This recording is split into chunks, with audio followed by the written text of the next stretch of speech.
I haven't spoken to him today. Turn this up a little bit. Okay, here we go. All right, I already know. That wasn't a good one.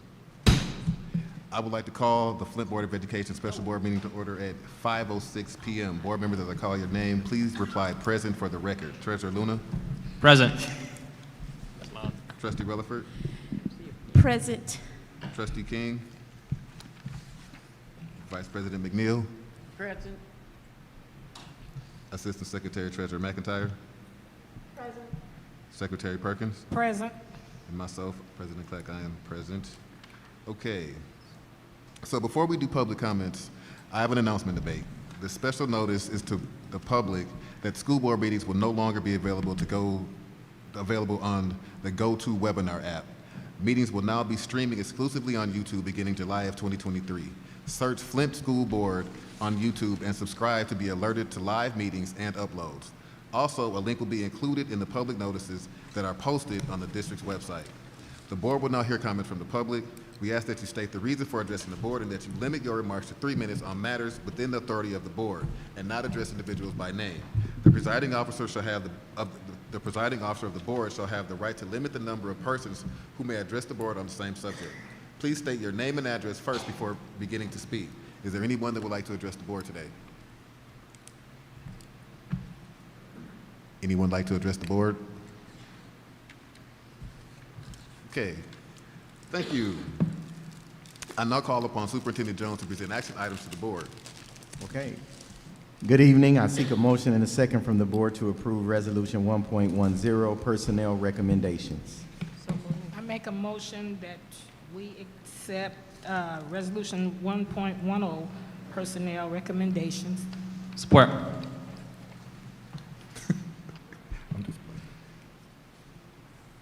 Okay, is there any discussion? Any discussion?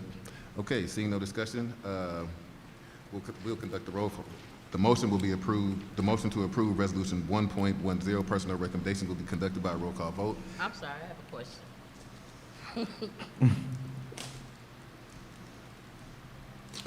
Yes, ma'am.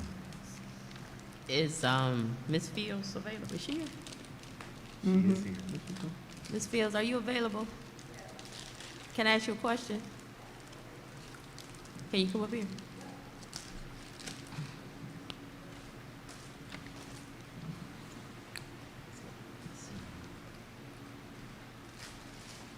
You can just come to the mic. You come up to the mic. You don't have to. You come all the way. You come up. Come on up. I want you close. I want you to get all this. Come up here. Come on. I want you to get all this. What you gonna do? Jump up?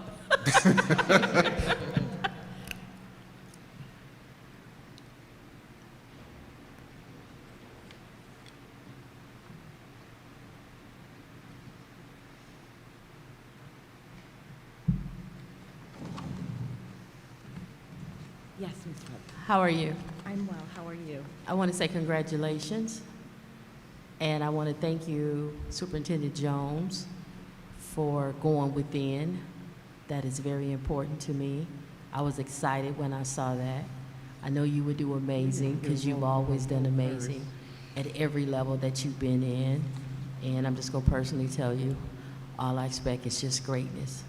I appreciate you, and I plan on working very, very hard for my community and my district, and look at this as an opportunity to really help us to make some epic moves and do some fantastic work. Congratulations, that's all. Thank you so much. You're welcome. Does any other board members look like we're good? All right, I'm going to go back and sit down. We have to take the vote now, right? Yes, That's ma'am. what we're waiting. Okay.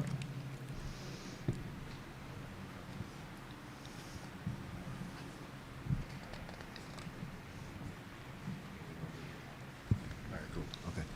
All right. Is there any more discussion before we get to conduct a roll call vote? Oh, we got past that, right? Okay. As I say your name, please say yes or no to approve this motion. Treasurer Luna. Yes. Trustee Rutherford. Oh, I'm sorry, sir. What did I miss? We're voting. Oh, yes, I'm sorry, yes, We're gonna I fire you in a apologize. minute. Trustee King is not here. Vice President McNeil, Yes. You will love him. Assistant Secretary Treasurer McIntyre. Yes. Secretary Perkins, Yes. and myself, President Clack. I'll vote yes. The motion passes 6-0. Thank you, board members. Congratulations. Congratulations.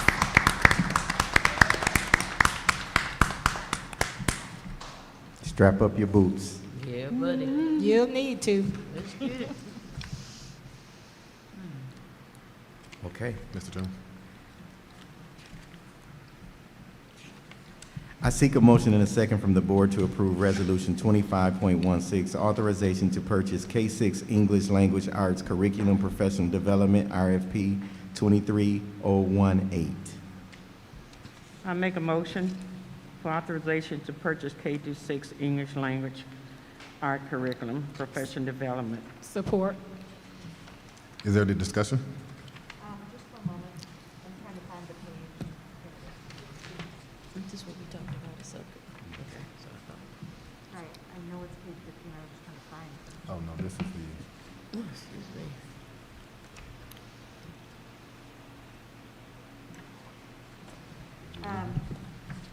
Through the president to Superintendent What page? Jones.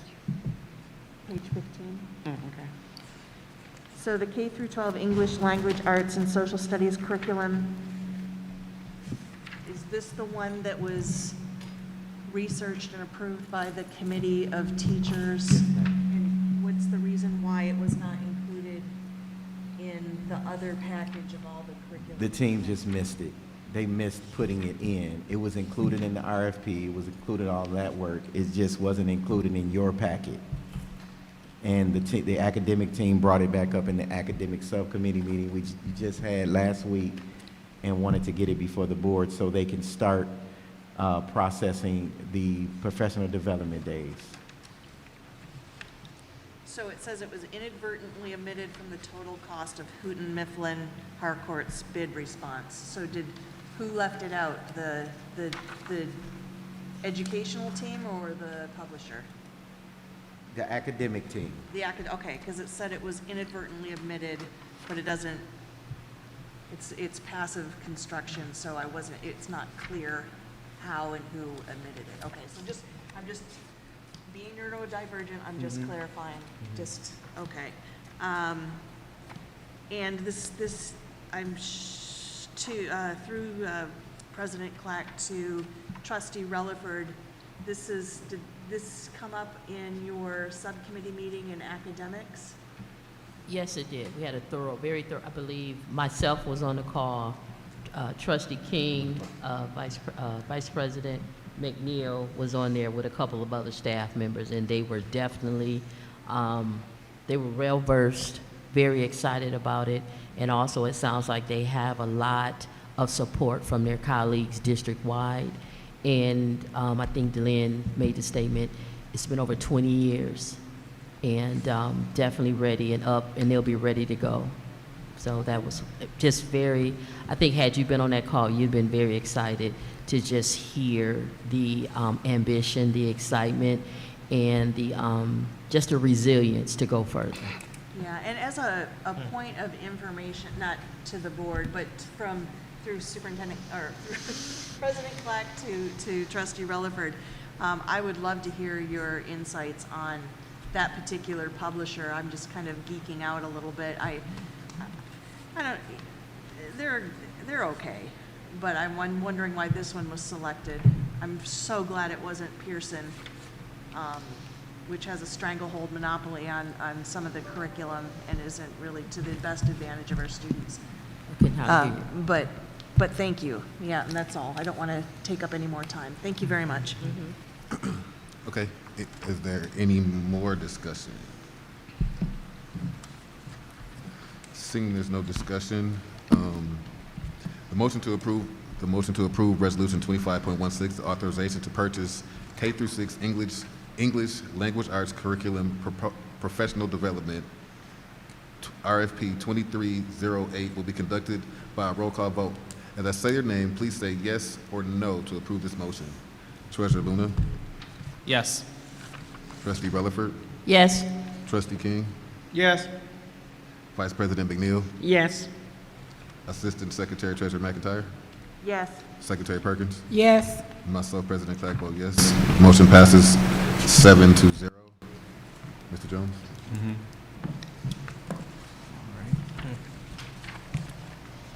I seek a motion and a second from the board to approve Resolution 25.17, approval of Student Code of Conduct booklet. I make a motion that we approve the Student Code of Conduct Booklet 25.17. Support. Okay, wait, is there any discussion? I do have a question. This is just from my own ignorance. I was flipping through this and I saw the pictures of the kids. Is there a reason why we couldn't get our own kids in here? Or do we, is it policy that says that we can't? You couldn't hear me? Some of the Okay. FERPA, I figured it was something like that. Okay, that was we just, just didn't want to get into, every year we try to get signatures and have families sign off on things. right. But you don't want to, Of course, I just didn't know. I just wanted to make sure. Okay. That's all, that's it. Yes, ma'am. That's something Secretary we can McIntyre. work on. So I did have a couple of questions. The highlighted portions in yellow are what is being Correct, adjusted. changed unless it's added. it's stricken. Yep. unless it's stricken. So these are the things that are added. I do have a question. I'm assuming that it is covered because of our legal counsel. But with the the passing of the Crown Act that applies to the workplace, I don't see any where is with dress and appearance on. I don't understand the pagination on this, but under dress and appearance, there's no restrictions to hairstyles, and is that correct? I don't see any. I just wanted to make sure. Hats, caps, head coverings, coats, jackets. Hold on one moment. What page you on? I'm trying, the pagination is off. It's on 35. I think. 31, 32, it looks like 32, under dress and appearance.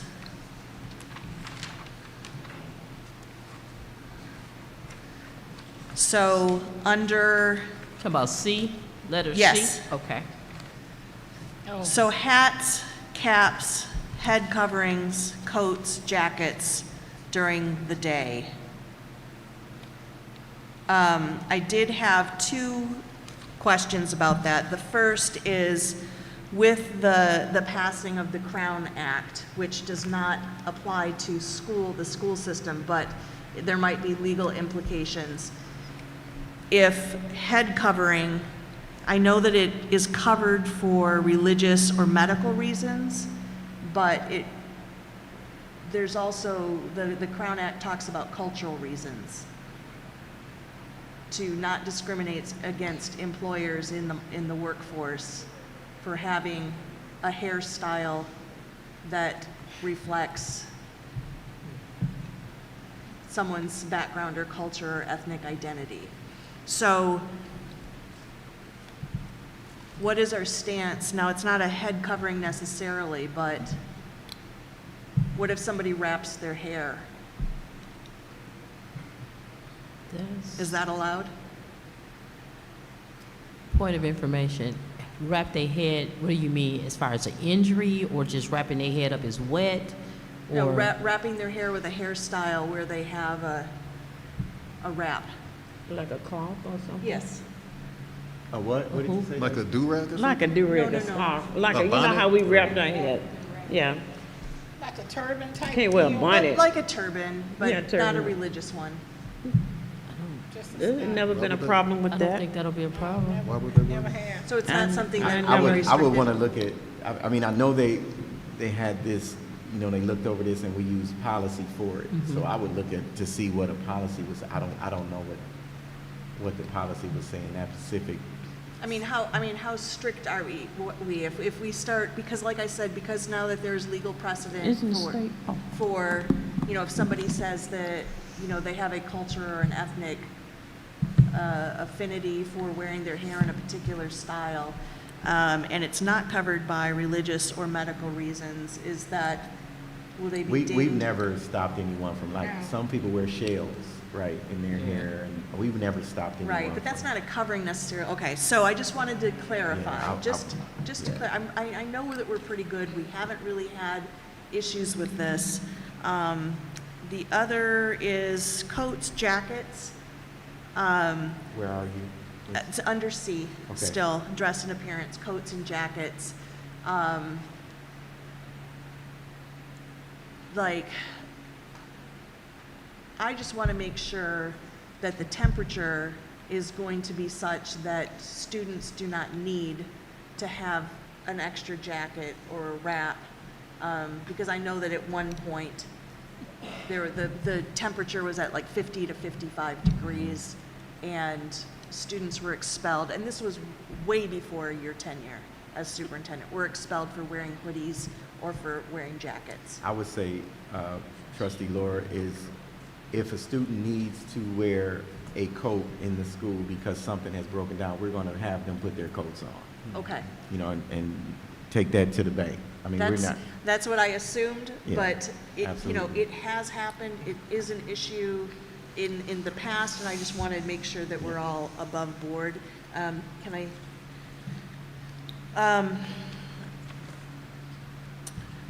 A, for inappropriate clothing.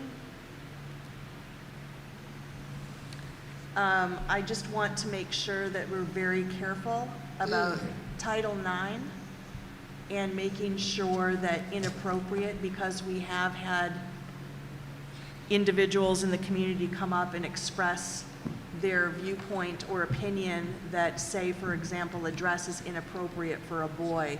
If a boy does choose to wear a skirt or a dress or a sarong or a kilt or anything of that nature, that is not going to be discriminated on the basis of sex or gender. no, this is not that. Okay, No. that's, I just wanted to make sure. Also, on that note, is there a reason why we refer to children as she and he, and we don't use another alternate pronoun that would accommodate any transgender children or children who prefer to be identified as non-binary?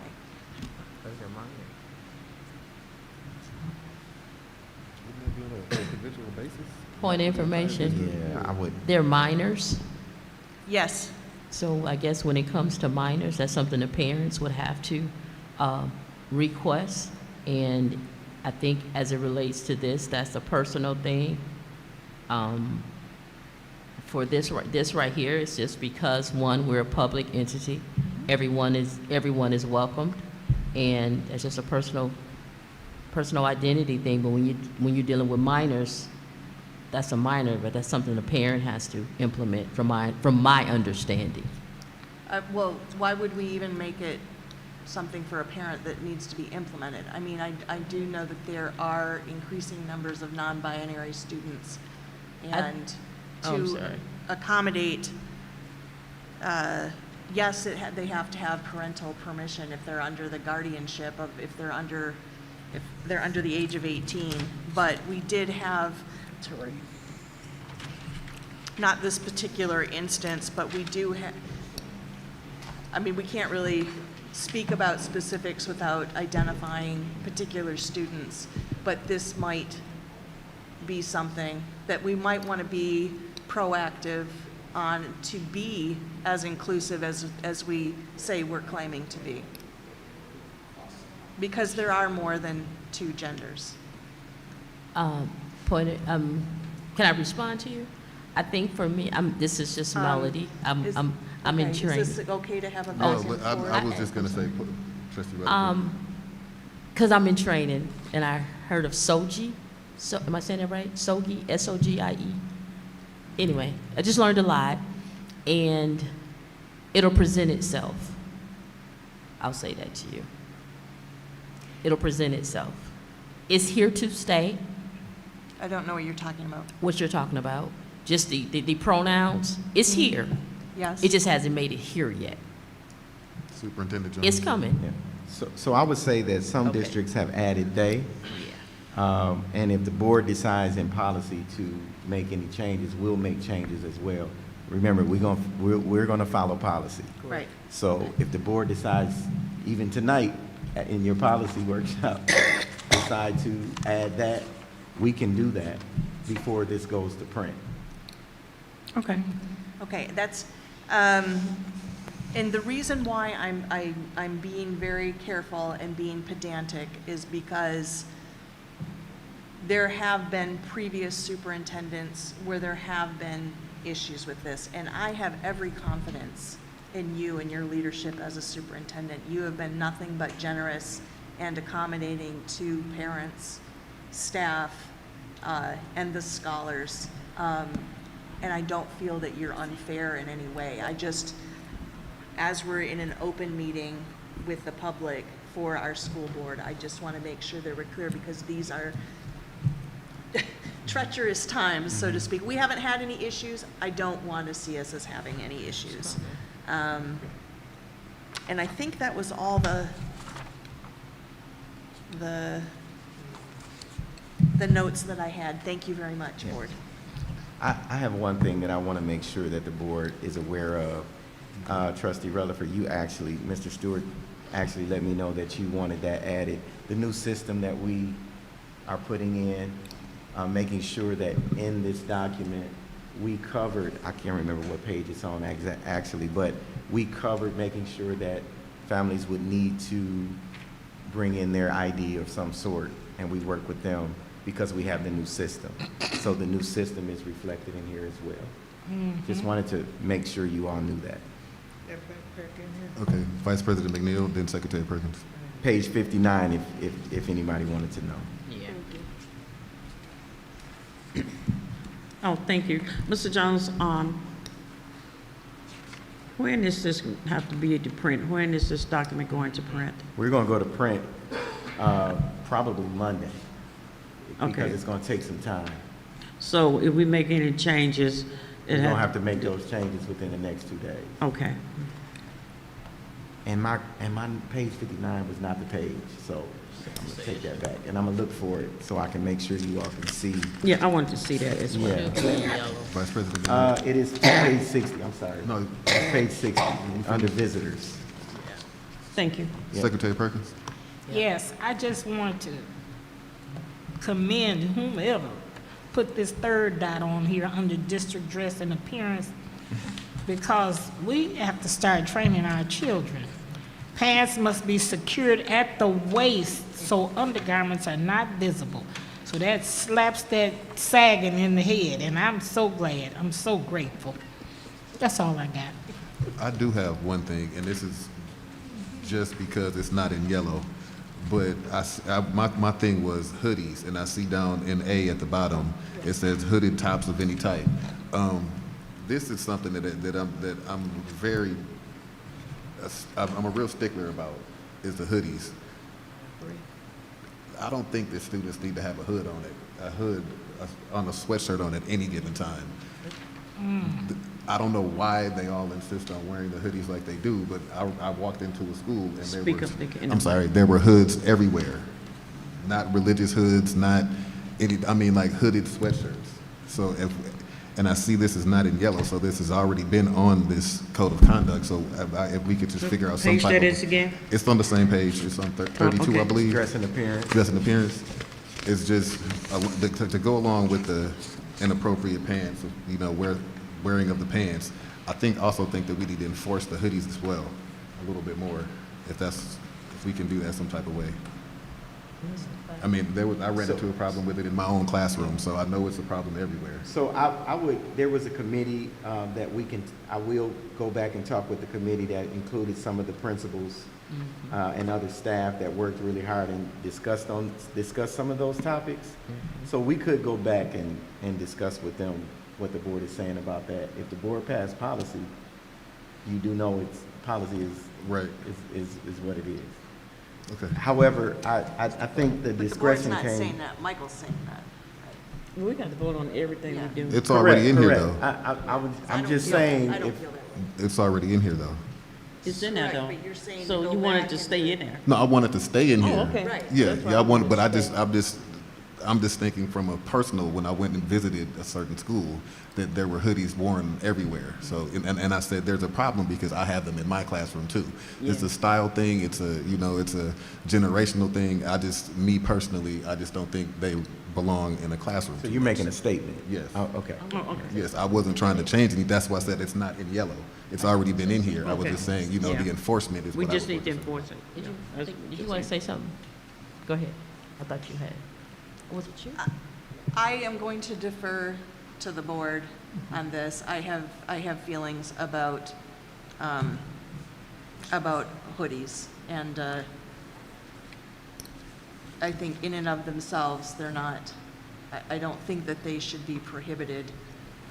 You have other schools that are not urban schools that do not have this in their dress code, but I understand the point that you're making. I understand that through Superintendent Jones that we did have a committee, and they are people who are in the classrooms on a day-to-day basis and have asked for what they feel is necessary in order to run a classroom. But I do feel uncomfortable because I do feel that hoodies are racialized, and I feel uncomfortable stigmatizing our students and saying you can't wear a hoodie when you do have other districts that have more predominantly white students that don't do this. So. As a rebuttal, I wasn't saying the hoodie as a physical thing. I meant the hood of the hoodie on that's what I was referring to. That's it. It was And just, they should not be wearing their hoodies over their head Period. during school at all.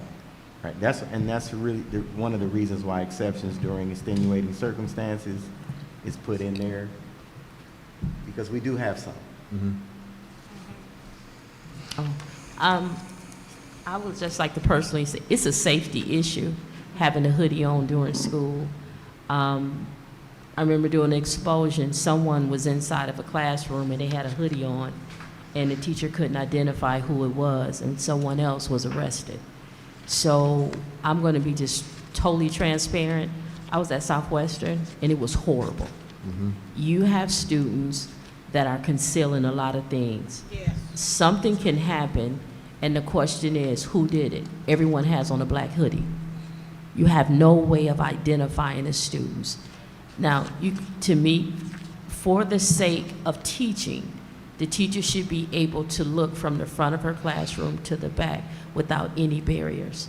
And having on a hoodie will prevent that.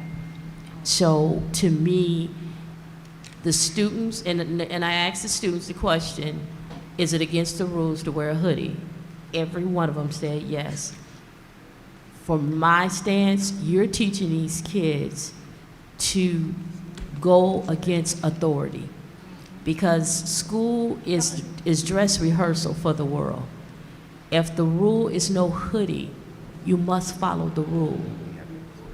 And also, the administration has to enforce it, because when I heard administrators say it's not worth the headache, I would rather them come to school with a hoodie than for me to stop them from wearing a hoodie. My pushback on that is they become defiant to the laws because they're so used to doing what they want to do during their high school years. Once they graduate, they continue that same behavior. We must prepare them for the world.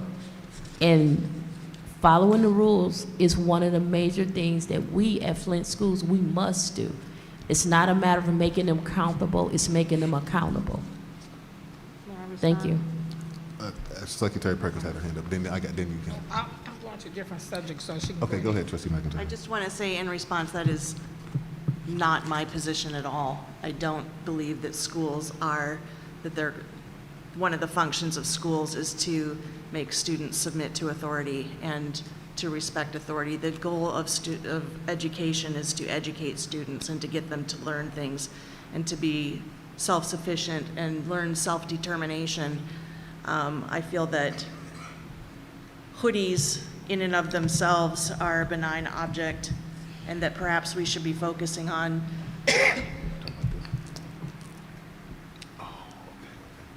choices that students make.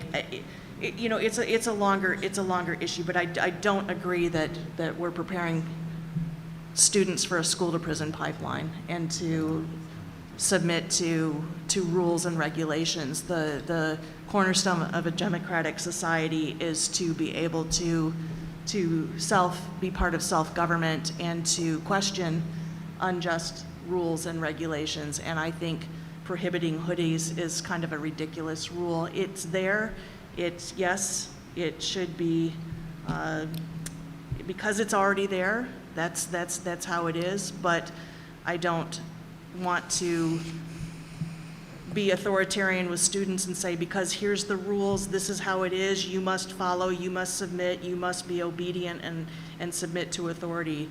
I want our students to be in a position where they can say, well, maybe that rule needs to be changed and we have a Point of student policy information. committee. Point of I'm just information. responding to your, I know, What's your point, I just Trustee want Rutherford? information.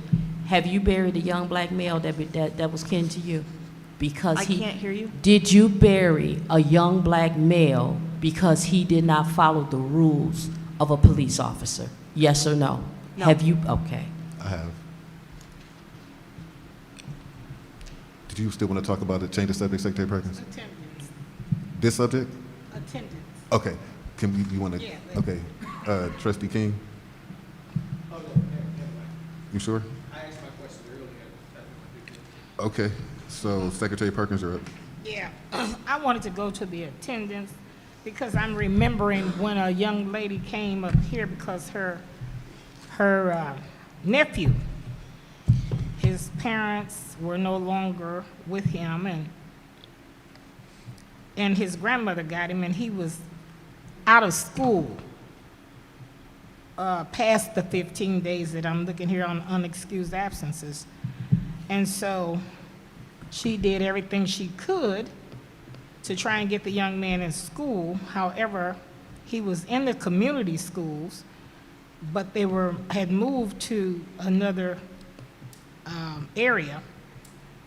And so I asked Mr. Jones if was the boy still in the Flint Community Schools, because it had exceeded certainly the 15 days. He hadn't been in school in a whole semester. So I'm glad to see that after 15 days of unexcused absences, the Genesee County Family Court steps in. I just want to, put that on the record. That's it. Okay. Yes, ma'am. Okay. And that particular situation got handled because that student actually moved to another city. Right. And so that student was not a Flint Community School student. Okay. We're always accepting students, but he was not. And I did help that family Oh, with wonderful. that situation. Wonderful. Thank you so much. Yes, ma'am. Okay. Board members, is there any more discussion? I want a clarification. So we no longer are doing uniforms? Page Secondary. What number is that? Page 32? Is that district-wide? Mm-hmm. It's stricken. So no more uniforms? Praise God. Dress and appearance. Are we ready for that? I think we are. I'm going to say that I think we are, because I don't think that there's been very many uniforms worn Point as, of, as before. So point of yeah. information. Was the uniform, Uniform and dress code is two different things. right, no, but uniforms, was that in the secondary schools too? K through 8. It was K through 8. K through 8, okay, yeah, so, that's, okay. I mean, I support it. I just wanted to hear what you guys had to say. I do have one more. Yes, Trustee McIntyre? I do want to express concern over the SNAP suspensions. I think we've gotten a lot better with, again, before your tenure, it was bad in terms of having SNAP suspensions for quote-unquote insubordination, eye-rolling, facial expressions. I don't really think there's a way of policing that type of behavior necessarily with equality and equity. But I do still have misgivings and reservations about What page? This would be page 46. PA 103, SNAP suspensions. Willfully failing to respond or carry out a reasonable directive given by the teacher, yes. But again, this has been abused in the past, like years back. Or engaging in a misbehavior that gives the teacher the reasonable, well, no, not that one. It was the willfully failing to respond. So I'm glad that we're getting to a place where we have a better, where we don't have necessarily such a punitive school to prison pipeline culture, and that we have more of a restorative justice approach to dealing with and relating to the scholars. And I'm glad to see that, although that still gives me misgivings about the SNAP suspension and it being so loosely based on misbehavior and, you know, those kind of things. I would certainly hope that as someone who is neurodivergent and has been accused often of having the wrong facial expression on my face, you know, of being suspended, SNAP or otherwise, for not responding appropriately with appropriate masking. Thank you. Mr. Clark, I have one more. I wanted to bring to everyone's attention. It's added on page 38. I don't know if you guys are aware, we definitely have a vaping pandemic going on in middle school, Yeah. and that has been Elementary school. added here. And also, I just wanted to give kudos to Mr. Stewart. I'm sorry, well, I'll let you do it. I'll go ahead. And and you could just do it also. I just want to thank Mr. Stewart and his committee. They were very thorough and thoughtful. They listened to what was being said, and they made the hard decisions to prepare for the hard conversations. And their goal is to, one, have order, have structure, and have accountability. And it was important to them to have this updated and before the board as soon as possible so that it can go into reproduction and that it can get into the community's hands so they can know before school starts, these are the expectations of you every day, and we're going to hold you accountable, and the staff and the leadership of the buildings are going to be held accountable. Thank you. Ditto. Ditto. A lot of hours went into the work that they did here, so thank you to the team, Mr. Stewart, and the principals and all the others, so thank you. Secretary Perkins? I'm really glad to see the steps broken down with the suspensions and the long-term suspensions and what you have to do in order to get a student back, because, you know, I have sporadic people, you know, in the community calling me, and this just breaks it down better for me to be able to send them to the right necessary places. And I think that's a good thing. Okay, and I would just like to piggyback on what Trustee Relaford said. We got an epidemic in elementary schools too, with the vaping pens. I just wanted to put that out there as well. You're not in the mic. I'm sorry. I wanted to add to Trustee Relaford's statement by saying that the vaping epidemic is not just in middle and high school, it's also in elementary schools, because I believe I confiscated about 9 over this school year. Wow. In my classroom. So, all right, so seeing there's no more discussion, the motion to approve Resolution 25.17, the approval of Student Code of Conduct Booklet, will be now conducted by a roll call vote. Board members, as I call your name, please say yes or no to approve this motion. Secretary Perkins? Yes. Assistant Secretary and Treasurer McIntyre? Yes. Vice President McNeil? Yes. Trustee King? Yes. Trustee Relaford? Yes. Treasurer Luna? Yes. And myself, President Clark. Yes, the motion passes 7-0. Okay, now we have reached the remarks from individual board members. Board members, do you have any remarks?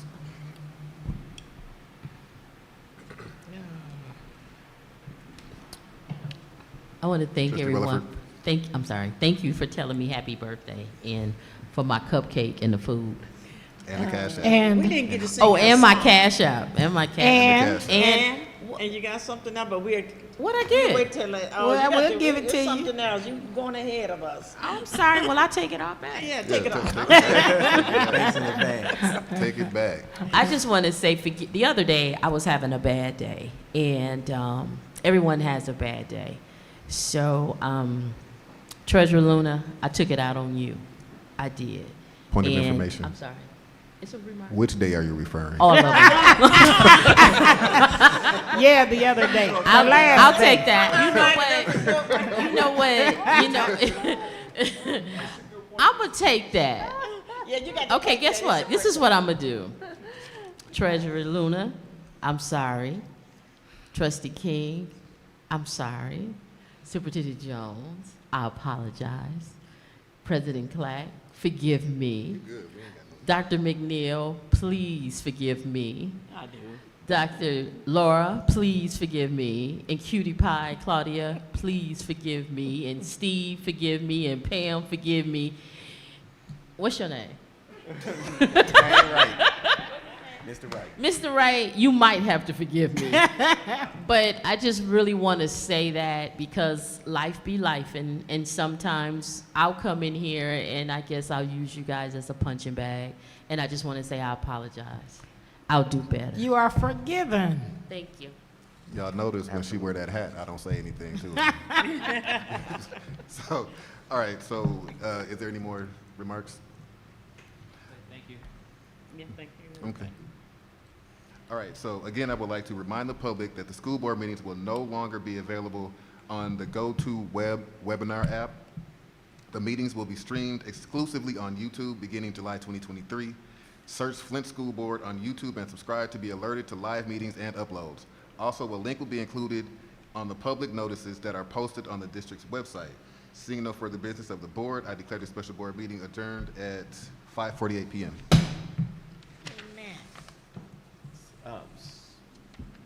Ms. Beard, are they in the back? So what time does the board like to start the policy? Right now? Oh, you got food back there. I just wanna make sure you Okay, here. come back. Do you want to do a little break? What do you I know wanna you do? got to leave, we ain't gonna be in here that long. And I got my son at home too, so I ain't gonna. No, as long as we, yeah, I just don't wanna leave You him wanna there. take 5 minutes, 10 minutes? Or you wanna just get started and then? I'd like to get started in the Take a interest vote of down our, to 5 minutes. to time since we're. They just sandwiches, y'all can just grab sandwiches, chips, and a drink. Eating out here then? Mr. President, please. Can we eat while we? Yes, we can eat. Oh, well then let's start. Let's start. Oh, no, we can go ahead, we can start if we can go back, if y'all wanna go back and get a sandwich, and if you don't mind, Mr. Mr. Wayne, we got you some refreshments. Would you like some sandwiches? Sandwiches, would you? No, would you like? No, I take your We time. don't want nobody taking no time. Yeah, we. So we'll take 5 minutes. All right, so maybe 5 minutes then, Okay. if with his permission. Ms. Field, you coming back here with us? Ms. Fields? with you. Oh, she gotta finish her, Ms. I was gonna Field, say, you have a seat over here, Ms. you Fields. coming back here with us?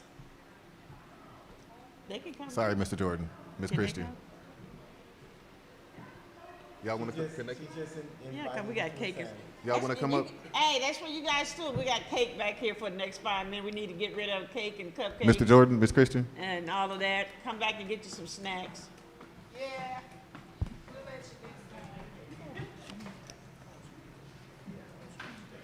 Unlimited. You guys want some refreshments? Okay.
1, 2.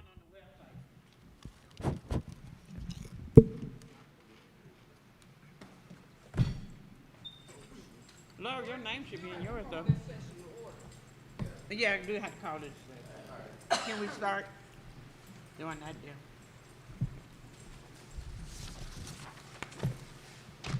Do you have to?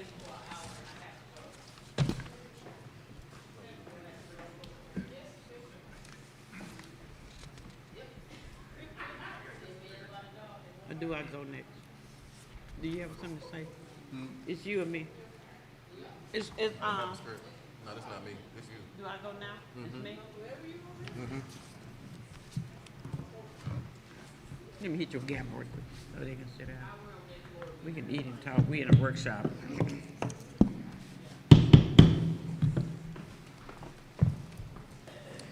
I would like to call the Flint Board of Education workshop session in order at 6:01 p.m. Board members, as I call your name, please say present. Treasurer Luna, Present. Trustee Relaford, Present. Trustee King, Present. President Clack, Present. Assistant Secretary Treasurer McIntyre, Present. Secretary Perkins, Present. and myself present, 7 present. The board will now hear comments from the public. Seeing there's no public, we will move forward.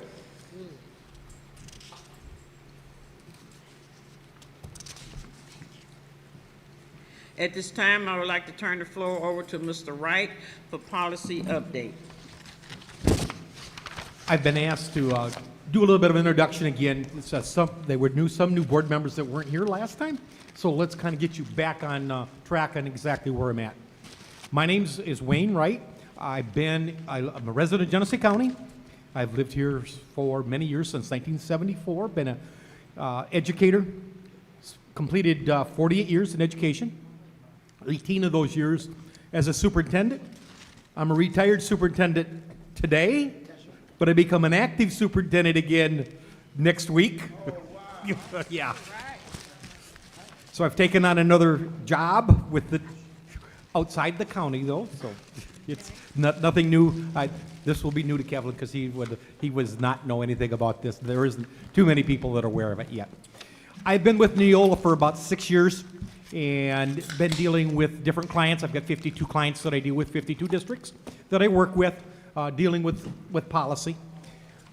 The policy that we do is twice a year we do updates, usually in September and February, and once in a while there may be a special update sometimes in the middle if there's a policy that comes out that we need to adopt right away. So we go from there. Flint has not been keeping up with the updates. So what we're doing now is working back, going forward, trying to get those updates updated.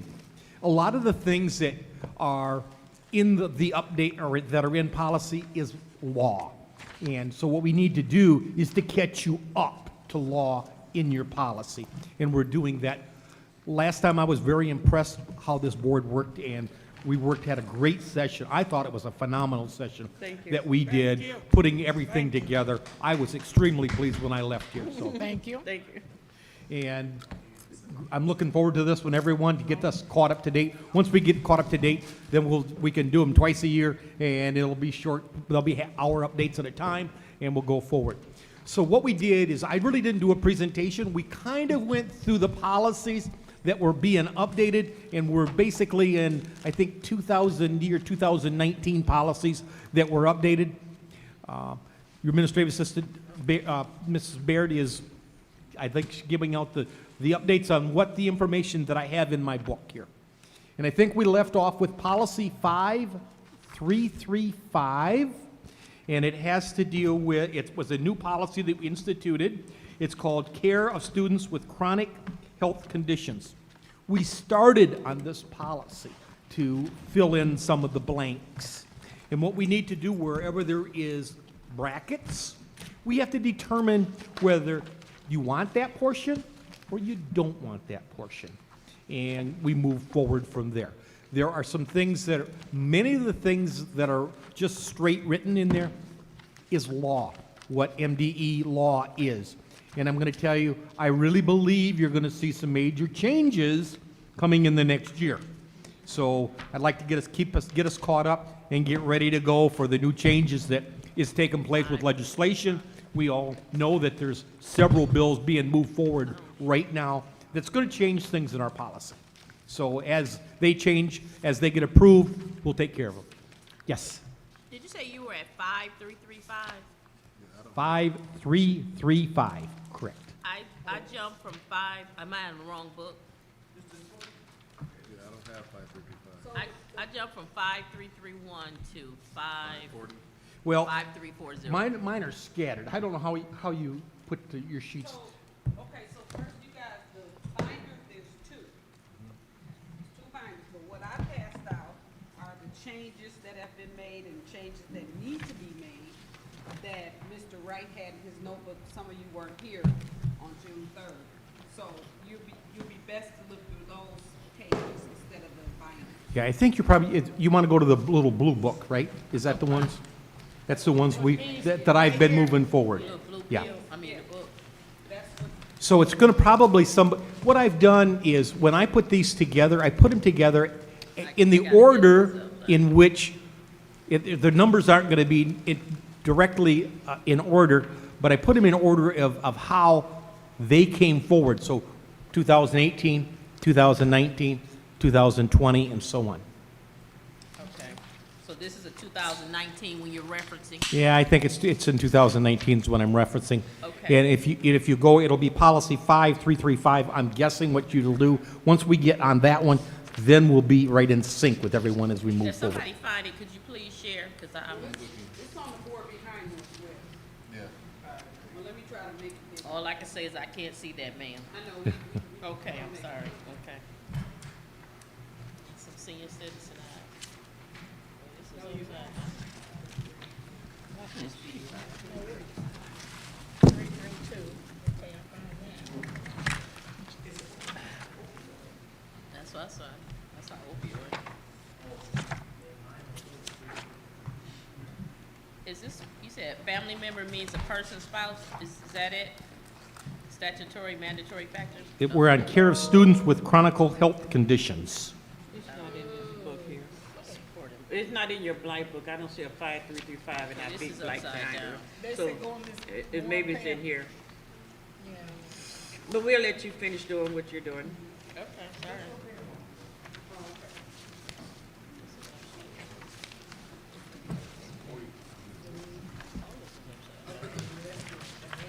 All right, anywho. That's okay. If you just talk, I'll be all right.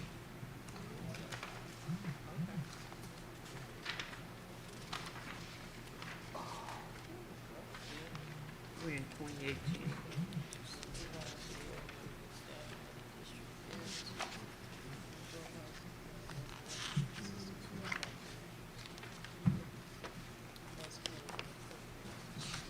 Thank you, dear. What page is Claudia, or is it a page? At the top of 6123. At 9:58 PM. You hear me? What'd you say it was? At the top is 6123 at 9:58 PM. At the very top on the left, when you get to that, you're home. Care of student, 5335. Well, cool, you got me. One can look away. You find it? I'll talk with them.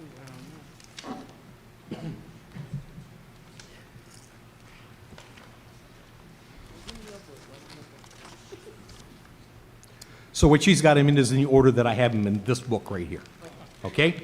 Which is, Thank you. this is probably 2019 updates. Proceed. And we had started off on this one by identifying the chronic health conditions that we needed to include in this policy. And then below that, the district will coordinate school health practices for management of a chronic health condition and shall provide for, we need to choose those things in there that we need.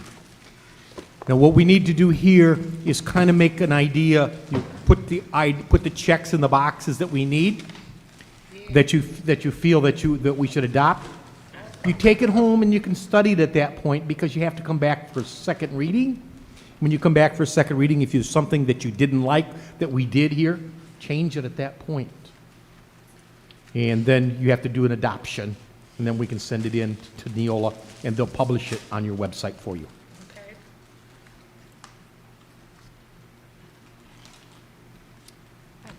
Mr. Wright, we're looking at this, when it comes to students' health, what are the parameters to make sure, sort of like HIPAA, what protects this information for the students? HIPAA, you can't give that information out to anybody else other than specific people that you have, like the nurse could know that. Correct. And who But you are- can't give that out to other people Okay. under HIPAA. Right. So my question is, with this type of information, how can we as a district protect that information? One, should we have policy that relates to locked cabinets with this information in it? Only individuals, certain individuals have access to it? Well, Because Some of your staff members are going to need to know some of these conditions, i.e., they're going to need to know if a student has a peanut condition. Okay. So, for sure, they're going to need to know that, because they need to keep the classroom peanut-free. If they don't, the child could have some terrible reactions to it. They'll need to know about allergies that they have, if they have asthma and things of that. Those are things that you normally have on a sheet that goes out to staff, so they realize what kind of conditions they got within their classroom. A student could be allergic to bee stings. They need to know that, because they need to be able to react to it if the child gets a bee sting. Okay. I'm okay. That's fine. I guess for me, I'd rather be safe than sorry, but do we have them sign confidentiality? Because everyone is not, we can't assume everyone's going to protect this information. Yep. Because you have some health conditions that no one needs to know except the very minimum. And that's what I'm looking at as it relates to this. Should we as a board go the extra mile to protect such information like that? Go ahead. I think what we have to do is explain the process, what we're doing. She's asking a question. Basically, what we're doing is updating the law. And then, Ms. Rutherford, when you look up here, you see something that we want to add or say, then Pam adds it in, and then we can discuss it. Okay. So, if, for instance, if you want to add something where it said X or other, that's where we can put that information. Yep. So this is strictly law, and we're looking at it to see how does this set with our district. And then Pam would type it in as we go, and then she'll have a couple of hearings on it. Yes. Yeah, and that's Yep. how the process goes. That's the process that we followed. That's what we did last time, yes. So we're still in the first pass, the first hearing? Yeah, we're just in the right? first, Okay, I just want to make sure. Yes. and so anything that you see that he's going through, this is the state law, but as it relate to our district. So I think we put in HIV or something, then we scratch something out. So if it's something else you're reading, you tell Pam, and they'll put it in and they'll update it. And then this book that we have is outdated book. We just got it just for reference. When all this is done, have your 2 hearing, we'll get the new updated policy. And it will reflect the changes that you're Yeah. electing here today. So we agreeing to these changes. Okay, disagreeing, okay. He's here to facilitate us with his knowledge of the policy and other board districts. So we're down to the middle. The district will coordinate school health practices, and so on. Where you We see have that? A, B, C, D, E, and F. And we have to choose which ones to tick, which ones we're going to adopt, or, Yes, Okay. yes. Now- Those are what we call optional, that's optional language. right. It's not a law, and if you want any of those, or whatever ones you want, you put an X in the box, and they will therefore, so let's say you did A, D, and F. I'm just gonna make some things up here. So when you came back, when this would be sent down to them, the only ones that would appear in your policy are the ones that you chose, A, D, and F. But it would be A, B, C at that. In your expertise, what, in your experience, have other districts adopted? Do they adopt all of those? Is it better to adopt all of them or fewer? What would you recommend? What I recommend at this point is you go through one by one on each one of them and see which one you feel is best. Okay. Some districts select them all. Some districts may select only a few. Some districts put in additional lines, so you put in HIV. Some districts don't put in any additional ones in. They make sure, they do have the peanut allergy, and they do have the asthma, and they do have, I'm gonna look at the other ones that they have. The diabetes, yes. Because those are something that if a child has a situation in a classroom, the teacher needs to know. That's right. And when I was a teacher, we always had a list of the children that was coming through, if they had some of these chronic conditions that could be a factor in the classroom that we may have to react to in an emergency. Okay. So we just need to go through one by one? Yep, one by one and say, yes, I like this, no, we don't want this. So right now we're on A, identification of individuals with chronic health conditions. Yes. Yes, yes. So that would be a yes? Yes. Board, that we check that? I did. I would recommend you check that one. Select all of them. So we're going through them one by one? Yep. Yeah, so yes on A? Yes. Okay, is there a consensus? Can I? Chair? Can we just select all of them? Who's the chair? I'm sorry. I'm the So chair. Pam, you need to move it up just a little bit, if you could. If the board is, if we look at them and the board said, we want to accept all of these and then maybe add something, there's 2 lines. So if we can read pretty well, if we look at them and say, we want to accept all of this, then we can, is that good enough, Mr. Rice? If we look at them, we say we want to accept all of them rather than going one by one? Yep, you can do that if you'd like to. You can say, yep, we like all of them. Or I just don't like B or something of that nature. Uh-huh. If we accept this, because some of the stuff you might not like, and then some of the stuff you want to add according to your district. So right now, we're talking about regarding student identification, healthcare management, and emergency care shall be safeguarded as personal. I can't even see without my glasses. But anyway, with my glasses on. Anyway, if you want all of these items, you can accept them, or you want to add something else. Madam Chair, Madam Chair. Oh, go ahead. Yes. I have a question for Mr. Wright. So- Yeah, we kind of open. Yeah. All these make sense to me, but I have a question for you. In your experience, have you seen boards have a provision that says something like, in the absence of board policy, there can be administrative policy to replace or support efforts like this? Does that There- question make sense? It does in a way. There is what we call administrative guidelines that you have this policy, the administrators need to follow that. Then we have administrative guidelines, which gives you more information exactly how the administrators have to follow through with it. Okay, thank you. Does And that I- make sense? It does, thank you. We haven't gotten to those. You Yeah. have not got to those yet. You can have those right away. Those have all been taken. All we have to do is it's a lot of work, but we need to go through and develop those. And I'm here to help you whenever you need help. Anyone else have any questions? Clarification. We're right, so we passed the part where it says HIV, we on the second part, right? You want to go back up to that? 'Cause No, you- I don't want to go back, I just Okay. want to make sure we passed that part, we on all information Yeah, we want the regarding. next one underneath. I just want to make sure I was following right, thank you, Chair. Yeah, I think that's where we left off last time. We We said we developed, or we looked at to see what chronic illnesses we wanted to look at, and then we didn't go through and see how we wanted to react to each one. I have a, Chairman, McNeil. Chair. Yes. McNeil. This is just a question. This is new information to me, and I know it's happening younger and younger. What about with hormonal drugs? I'm sorry, hormonal. When you have individuals that are taking hormonal drugs Okay? and starting as in elementary school. So how do we address that? Because it's coming. It is coming. You're talking transgender pieces and Yes. things of this nature. I know exactly where you're going with it. Correct. So Do we just wait till we get here?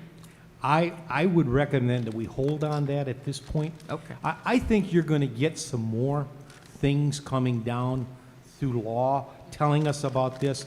I'm seeing a lot of things coming out right now on the news about bathrooms and things of that nature in the last 2 weeks about how some districts are dealing with some of these things as they're going through the hormonal changes and the transgender pieces. Okay. All right, I'm good. Thank you. Yes. Thank you.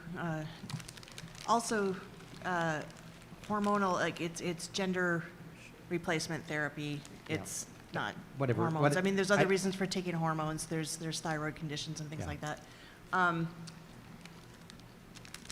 Gender transitioning is not a chronic health condition. No, I don't think it is, So so. I don't think it would fall under agree this with you. as well. It's not something that's dangerous or, Great you know, point. like Great point. getting a bee sting. So we don't have to.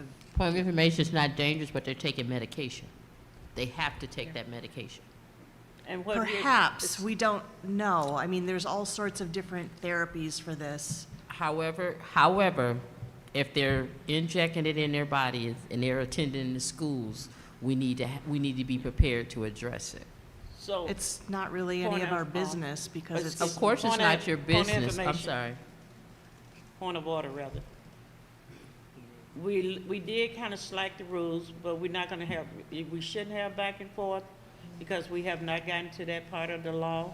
Once we get to that part, we would address it, if that makes sense. The only thing we're doing now is addressing this part, as we go.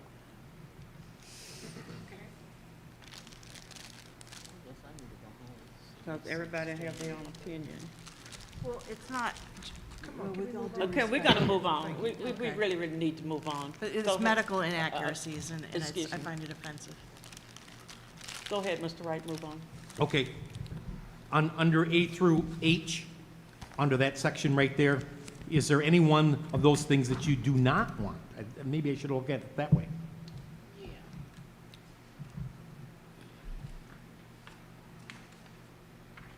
I'd be a little careful about developing an individual health care plan, action plan for each student.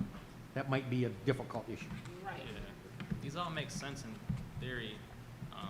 I just Mr. Jones? sometimes worry about how we implement it with staffing capacity, but Through the Mr. Jones? administrative guideline, we implement it. Yeah, could I, They implement, Vice President McNeil, yes. through you to Superintendent Jones. Make sure, let me Yeah. pull up.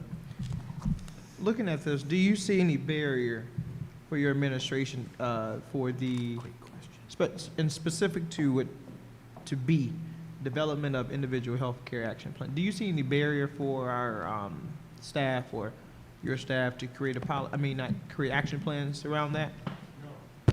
No? Okay. Okay. I just want to make sure we're being Okay. fair to staff, you know what I mean, like So being can we, reasonable in things. okay, so can we all agree to, the ones we have, no one wants to add any more? The only one I,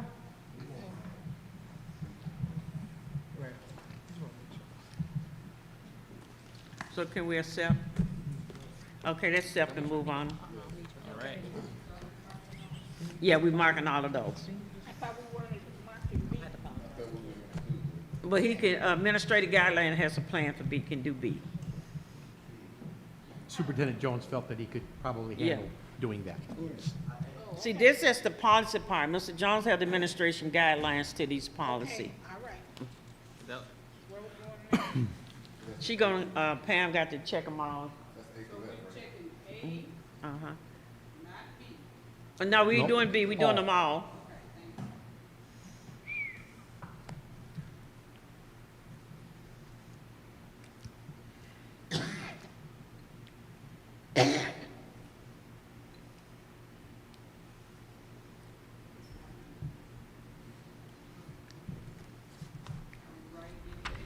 Now, the No. next set we have to look at is school health practices shall provide students with chronic health condition the opportunity for, and there's a list of several things. In this case, there's 4, and if there's other choices that you want to put on there, you could add some.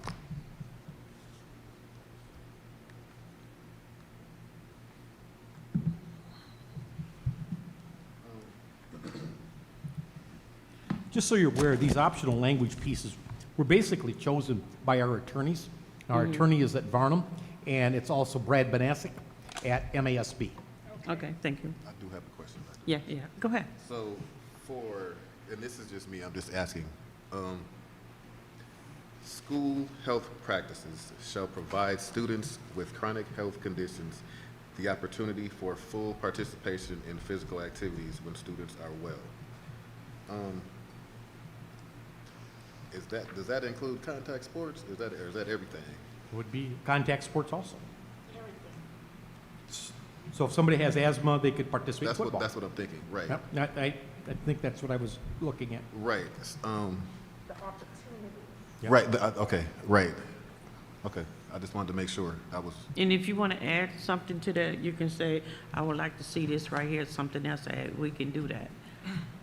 Because we're making our policy as well. So if you see something and that you say, no, well, hey, I just wanted to Oh, make okay. sure that so if we, let me make sure.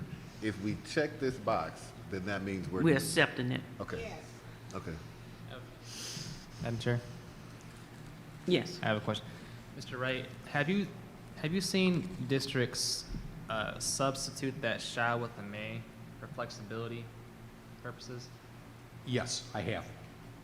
I have seen them What was your question substitute again? shall for may or may. So Oh, the okay. question was, has he seen districts sub that shall for a may? Because when it comes to statute and policy, shall is a lot stronger than may. And I'm not sure if it's an issue with us, but I just wanted to ask that question for Okay. this portion and for future ones. Point of information. Were you saying that it should say shall? I'm just putting it out there because, you know, when it says shall, that means It's we meant have to that's- do it. yeah. Right, May okay. gives us flexibility to do it. Yeah, I just wanted to ask. Yeah. Okay. Okay. Dr. Joyce. I'm fine. I'd be later. Yes, Laura?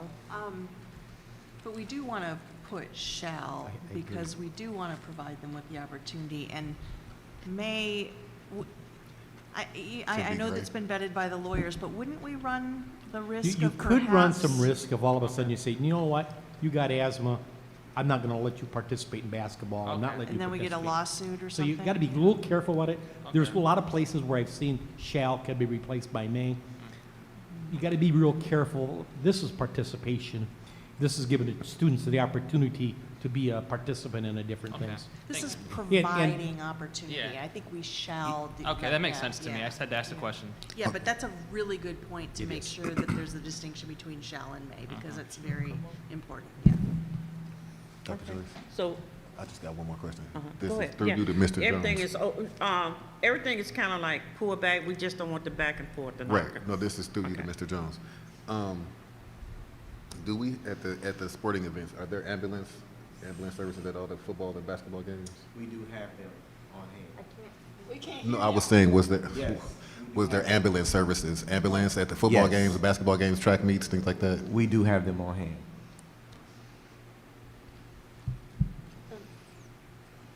What about is there something where we have to put in about a defib machine or Narcan? Do we need to put that in? No, or that's just, Under the ambulance, the medical people? Would that be? I wouldn't think you'd have to put that in here. okay. You know, many places keep and do a defibrillator with them. You know, if you have an ambulance there, they're gonna have a defibrillator. Of course. I know that whenever I've been an athletic director before, our athletic director always had a machine with them in case something did happen to a child. So we always have that equipment on site, just so everyone knows. So, can we accept all 4, A, B, C, and D? Consensus, okay? Pam, all 4. Can you? Is that all four? Moving on to the next. Yeah, health care management activities.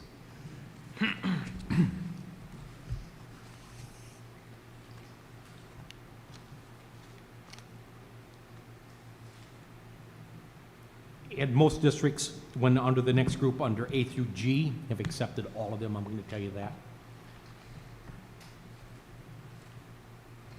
Oh, yeah. Oh, yeah, Do all of those. yeah. Again, if after today you read and say, hey, I really don't like C or D or E or something of that nature, when you come back to the second reading, you say, listen, I've read these over, I have an issue with this one. Just like you were doing with your handbook a minute ago. Okay. This makes sense to me. Okay, Pam, you can take it to the next one? Yeah. The next one says the staff will be trained about chronic health condition and their control. You can put at least annually, or you can leave that off if you want to. It's more restrictive with it requiring it to be done annually. If we did not put anything there, what would it do?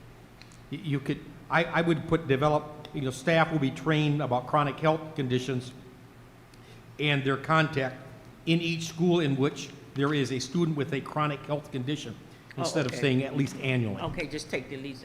You see what I'm saying? Yes, uh-huh, Are we just referring to these uh-huh, as the chronic ones? Okay. yeah. So we're taking this one out. Mhm. At least annually. Yeah, take that out. So is that it? We save this now? Not yet. Not Still- yet, we got Still got some question more at the next. bottom. Question. Sorry, question. Maybe I missed that. So if we take at least annually out, that means we have the, Notify us. do we, control like the time frame?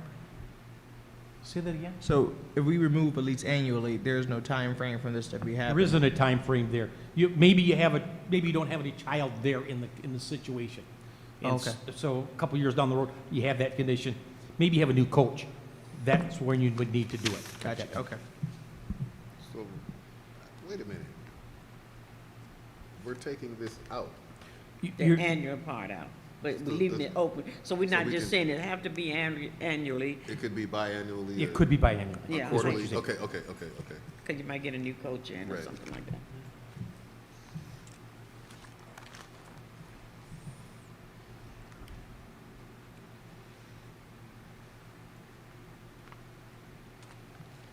And so now you have another at least annually if you want to accept that in there or not accept that in the Not next accept. paragraph. No. We're taking it out. Let's see where else you got it.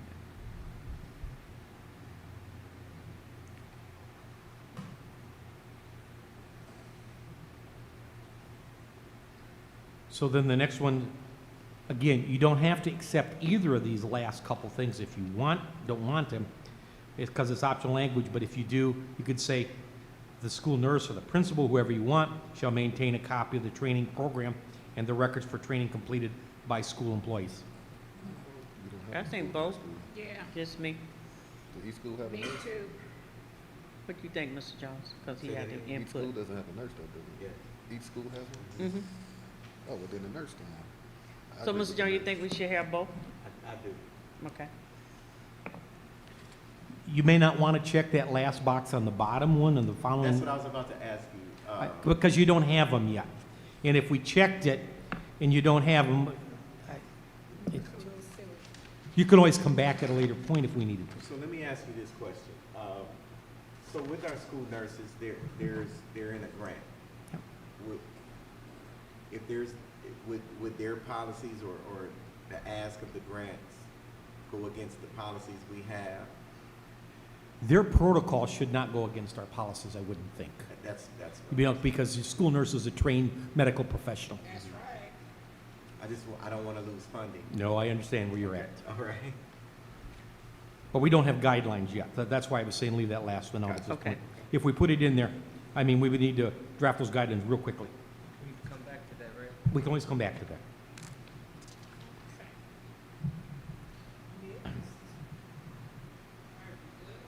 Mm-hmm. And that's exactly what guidelines do. They talk about implementation, how you do it. And the guidelines are just done with Mr. Jones and his administration. The board does not participate in the guidelines.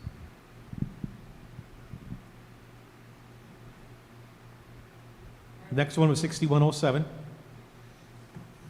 Authorization to accept and distribute electronic records and the use of electronic signatures.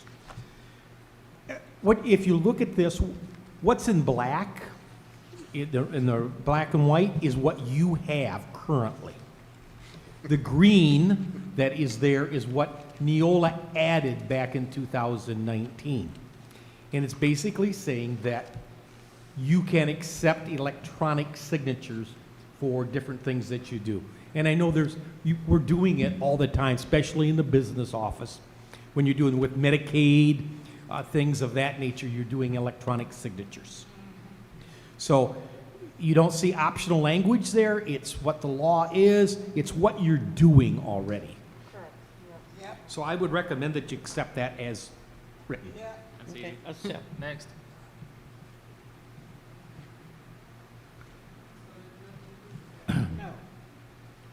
Does Next she have to do policy is- anything to that one? If we accept it, does Pam have to put anything in the system? Nope, she hasn't put in Okay. anything. What I did, Board, is I took the policy that you have at Flint, and I moved the recommended changes over. And I put the crossouts in there that they were taking out. If you want to maintain what you had in there, what they're recommending that you take out or add, and you don't want it, or don't want what we add, or you don't want to take out what we're recommending to take out, you can still leave it. But the green and the red is the changes we're recommending. Mr. Jones, look at this. School calendar. This was changed back in 2019, and I know you're applying, you are adhering to this. First of all, it starts out about a common calendar. You have to have a 5-year common calendar in the county. And that, basically, there's 2 areas that we are required to follow. And it's that, we'll call it winter break, which I would call the holidays at Christmas time. And the other one is spring break, which I'm gonna call Easter type issues. It used to be you could go anywhere that you wanted, but in the county, and it was causing a lot of problems for families. Okay, I'm a teacher at Flushing, and I live in Flint. If your holidays were different, it caused a lot of family problems within the county. So therefore, they made a common calendar type deal, and we adhere to it. It's out 5 years in advance. Okay, so Flint doesn't have the same, now, if you're calling the common calendar spring break and Christmas, or winter, excuse me, then fine. But we have a balanced calendar, and But you still follow the spring break time breaks and the Christmas time break. okay. I'll bet you do. If you look at your calendar, you're going to be right on with the rest of the county. Because I think it's a requirement, even though you have a balanced calendar. We would love to follow Genesee Intermediate's school district calendar, but we currently not. Yeah, but your balanced calendar is totally different, because you may have 2 weeks off in February that nobody else does. Okay. Because you're going further into June, you're starting earlier in August. But what the common calendar does is saying you need to take Christmas break, Easter break, and that's not the terms of that terminology I should be Yes, we're using. common then. Common calendar for those. And if you look, Superintendent Jones, I think you probably are following that exactly. We are.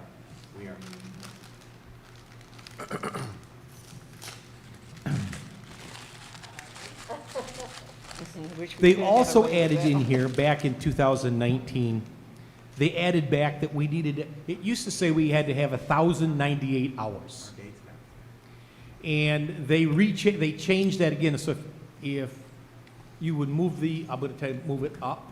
So Move it up, Pam. what if the dates for spring break is not the same as the ISD? You're supposed to get a waiver from the ISD at that point. And I know that there's been waivers issued in the past. Maybe they added a day, they subtracted a day. But I know they're trying to get much more strict that you need to follow the common calendar on those 2 specific things. I'm gonna make some notes. and Make check a it. note on that one, Mr. Jones, for negotiation. So whenever I negotiated contracts with districts, the first thing I did with a calendar was I laid out, here's Christmas break, here's spring break, We can do, everything else negotiable. Okay. Except districts have the right to set the first day of school, That's correct. Yeah. and that's non-negotiable. Got that, Mr. Jones? I do, thank you. Next time. Well, we gotta go back. There was a law back in the day that said you had to have 180 days of school plus 1,098 hours. Then they removed the day requirement, and some schools were down to 160, 165 days. They were extending the days to 10-hour days or whatever for the kids. Again, in 2009, about 2019, 2018, they added the day law back in there. I know you're following it, but it's not written in your policy at that point because your policy didn't get updated when the law changed. So it should be put back in there. And at the end of the policy, it talks about you could get 6 days forgiven for I'll call it act of God days, not snow days, because it could be heat, it could be electrical, it could be anything, so I'll call it act of God days. But many schools were going beyond that, those 6 days. So what you can do at that point, if you go beyond, you can write a letter to the state superintendent and ask for forgiveness for an additional set of days. And I know many schools are doing that. He doesn't have to provide it, but for the most part he has been, as long as, and I'll say this is what he's been doing, if you're not counting instruction for PD days. Some schools count towards that 1,098 hours of instruction, some of the PD days that teachers have, hours, and he's been, if you don't do that, he has been granting them. I know most schools in the county in the last 2 or 3 years have requested additional days. It's what the law reads. You'll see none of the brackets where it's optional language, so I recommend that you keep everything in here as written because it is law.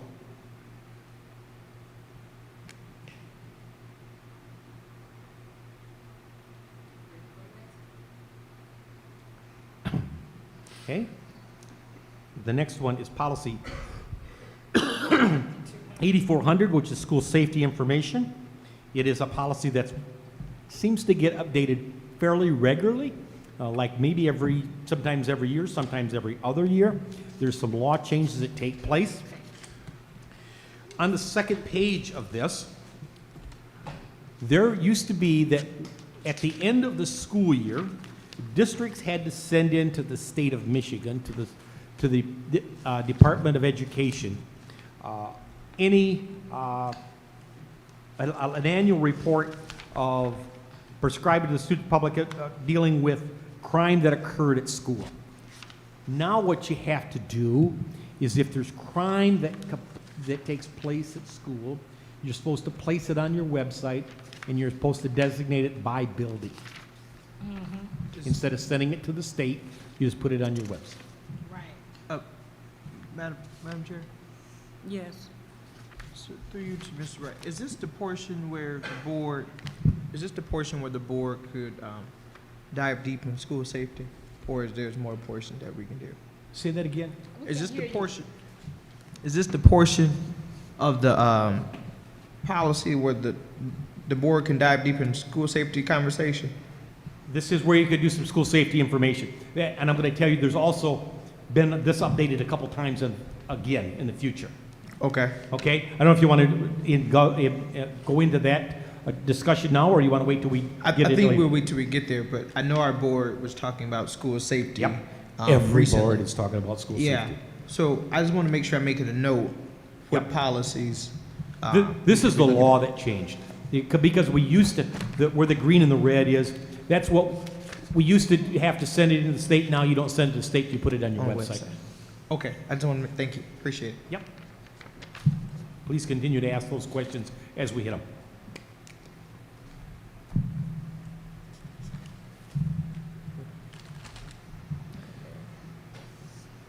The next one is dealing with transportation. There was no No. brackets, would recommend that you accept that because that is law.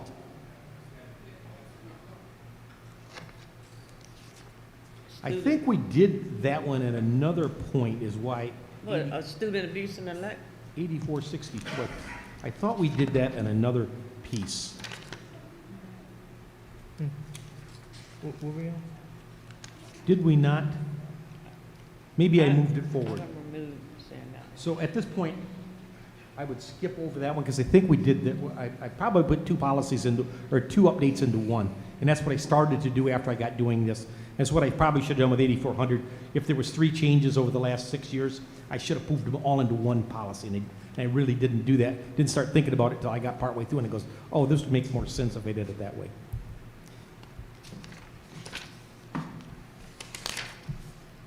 At least I don't have that one in my book here. I don't know why. Is this a new one? They added this right here? Yep. Well, What's they've the added that portions right there, and that portion right there, they've added it, but it's all optional language, so you wouldn't have to accept any of that if you don't want to. That's not law, that's optional language. I was following along, but I don't see it. Could you rate us to the head across, Pam, at the top? At the top, I need to go further to see what policy that is. Are we on the same one? Oh, okay. Pam, I think what I did is I combined that to another one later on. 8462, okay. So let's Can you skip just- over that for now. Oh, okay. Because I would ask later if you can give us some narrative of why that's there. Because the Yeah. policy seems as though it handles. Yeah, it has to deal with, yeah. I will tell you that that portion right there, Superintendent, hardly anybody accepted, okay? The next one is dealing with transportation. It's what the law is, and I know some districts have some concerns with some of the things, but it has to do with homeless children and children that are foster children. It basically states that if you have a homeless child and lives in one district and the child wants to go to the other district, that the district, that you have to transport them, and the districts have to share the cost of that transportation. Say that again? So let's say you have a homeless child that lives in, we'll say he lives in Flint, but they want to go to Flushing. You have to provide transportation for that child to go to Flushing, and the two districts have to share in the cost. Or you have a foster child that was, we'll say the parents live in Flushing. I'm just making this up, by the way. And they want to go to Flint because they went to Flint for, the parents moved there, or they went over there and they're now homeless over in Flushing, and they want to come back to Flint and stay. And the child requests to come back here, they have to allow them to come back to Flint to go to school, and they have to share the transportation costs. There's times when I've had when we had to taxi kids from district to district, where I may have taxied them to Atherton or Grand Blanc or something when I was down in Goodrich. But that is something that's required by law. Same thing with a foster child. Maybe a foster child starts out in one district and partway through the year he goes to another district because there's no longer a foster child that gets to go back with his parents. He wants to continue with the same school. We have to allow them to do that. Mike's already. Absolutely. And so they have to share the cost. If it's the law, It's the law. nothing we it's the can do law. about it. It's the law. Do we have those cases, man? We don't have any cases like that currently. It's a good I can remember 10 years ago, I don't think I had a homeless child in my district. And all of a sudden, there's a lot more of them around, and you're seeing I do some believe things.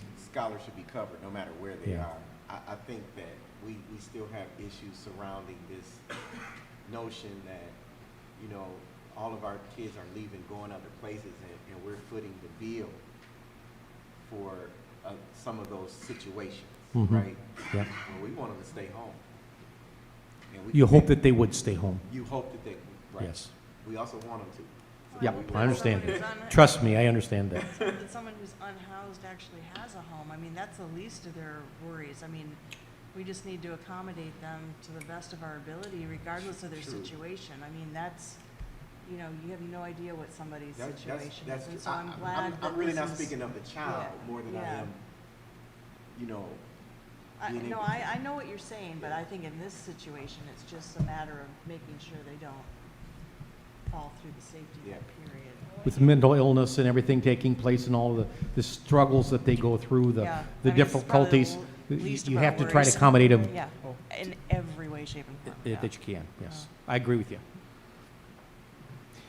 Everything in this one, by the way, is by law, and you can't restrict it, so. Right. If you said, no, I'm not going to pay, you got a problem.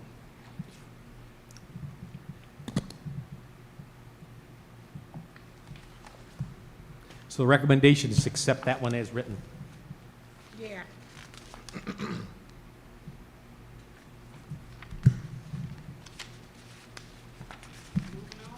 Yep. See, now you have a blue page in there, I believe, or a page that's blank. That's where we went to another update, the next year's update, or the next 6-month update. What year we in? I'm sorry. I'm guessing right now, this is gonna be 2020. 2020? Yep. Oh, we close. Look at that. Okay?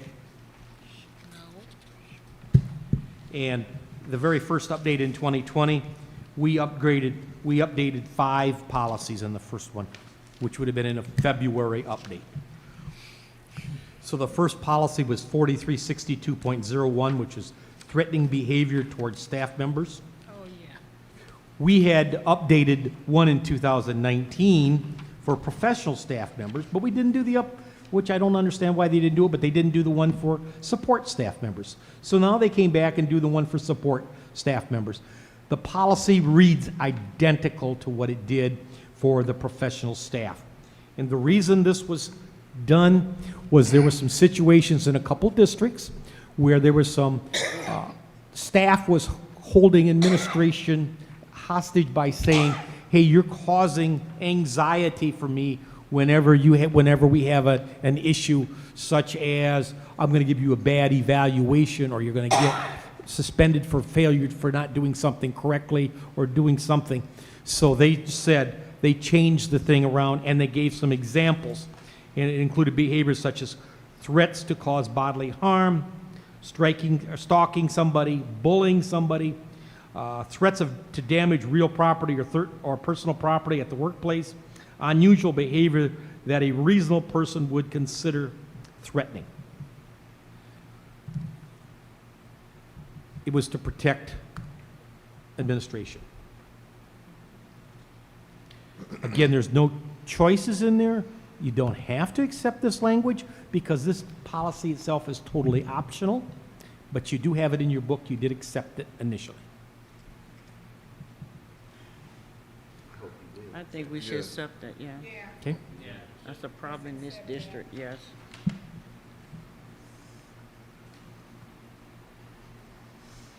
Okay, the next one is entitled 5610. It's emergency removal, suspension, expulsion of students. He revised it.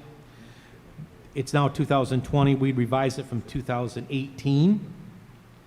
And you'll see where they crossed off except as otherwise noted below with respect to possession of a firearm, da-da-da-da. They added except as otherwise noted below with respect to possession of a firearm or weapon in a weapon-free school zone. If suspension or expulsion at a student is considered, the board, and it used to be the board, you had options of doing board or superintendent. Now they do board with parentheses because some people do these, some districts do suspensions, the expulsions through the superintendent. They don't even take it to the board. The superintendent does it. Shall consider the following factors in making a determination of whether the student is expelled, to suspend or expel.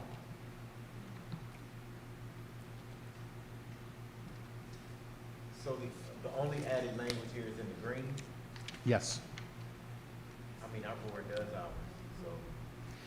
You know what? I'm gonna hold on this one just a second because I have put this on a template which indicates to me you didn't have this policy. and you should have it. So I think we need to go through and select the boxes.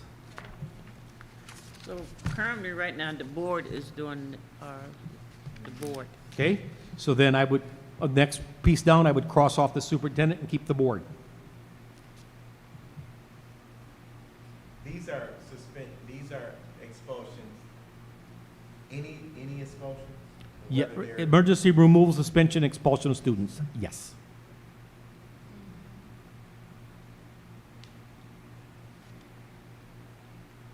Look at you got your book, don't you? Look at for 5610 in there, would you? So Wayne, let me ask you this question. If you don't mind me calling you Wayne, I'm sorry. Oh, that's absolutely not a problem. If the law states that a student should be expelled, For weapons, you have to do it. right? Under there's some conditions that you could get around, but So when does this come into play? what this comes into play here is if you are suspending, who's going to do the suspension? Is it going to be the board or is it going to be the superintendent? Yes, the board. The board does. Most we districts the do this, suspension. do the board. Yeah. There are some few that will do the superintendent. I know I didn't want to do the, You don't want to do that. is there 5610 in there? Yes, it is. I have a question. Oh, anybody else talking? See what I, As it relates to a weapon in Yep. school. So are you saying that there's no, it's an automatic suspension if these? there is it is an automatic expulsion unless there's some conditions. There can be some specific things like student didn't know it was a weapon, there's like 4 or 5 things that I know. If you got a gun, it's gonna be a you know it's a weapon. How, And that's for the balance of the year, the rest of the year usually. Mr. Boyd? It's 180, it's 180 days for students 6th grade and above, 90 days for students below that, minimum. Madam Chair, if I may. Uh-huh. So in your experience, let's say expulsion, a scholar brings a weapon that violates the law, right? Yep. But the special cases talks about, forgetting or they say they didn't know. How do you prove they didn't know?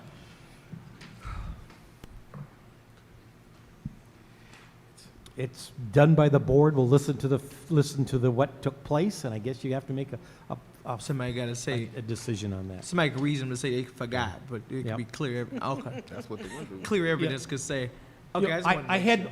my hunting knives in my coat. I didn't realize I left it, put it in my coat. But you showed it to different kids and Yeah, around. there them? you go. Oh, Now- but then now you got a problem. I just wanted to make sure. Yep. I do have- Because that's one I've seen.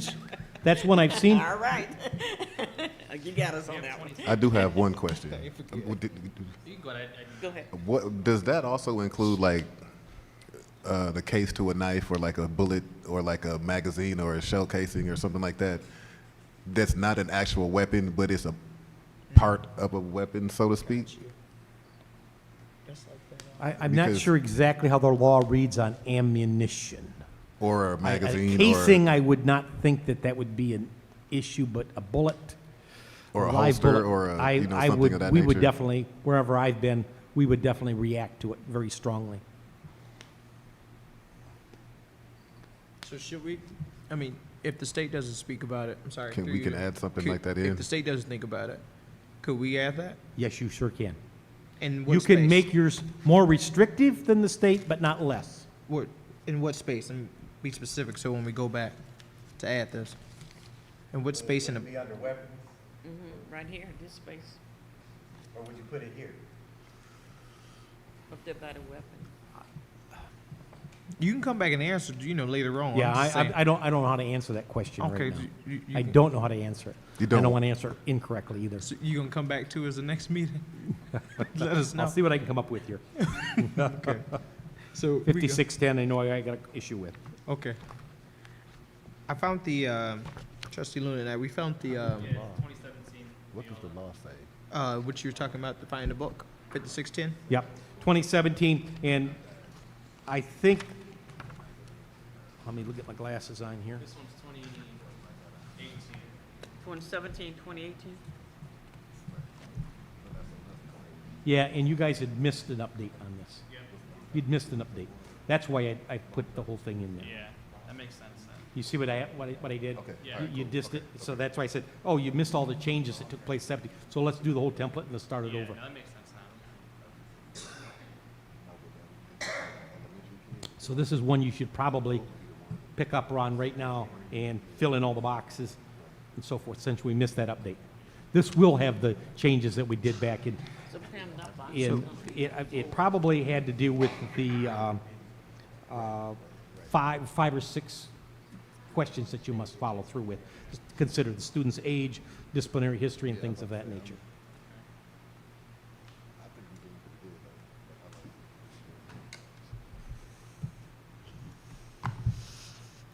So I understand you're probably going to want to select board for all of those pieces in there? Yes.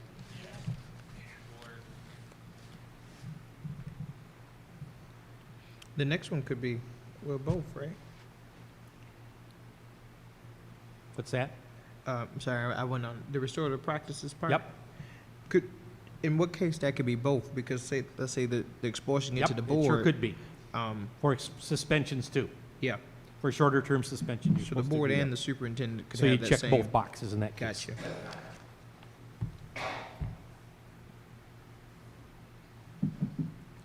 And then the next one after that, there's another one that talks about restorative practices. Yeah, see. Both boxes should. Yep, you see the next one right there. Do, Madam Chair, through you to Mr. Wayne. Uh-huh. Restorative practices, in your experience, do we define those? They are But not- defined. they They are- are defined for you. They define for me, Yes, they are. where?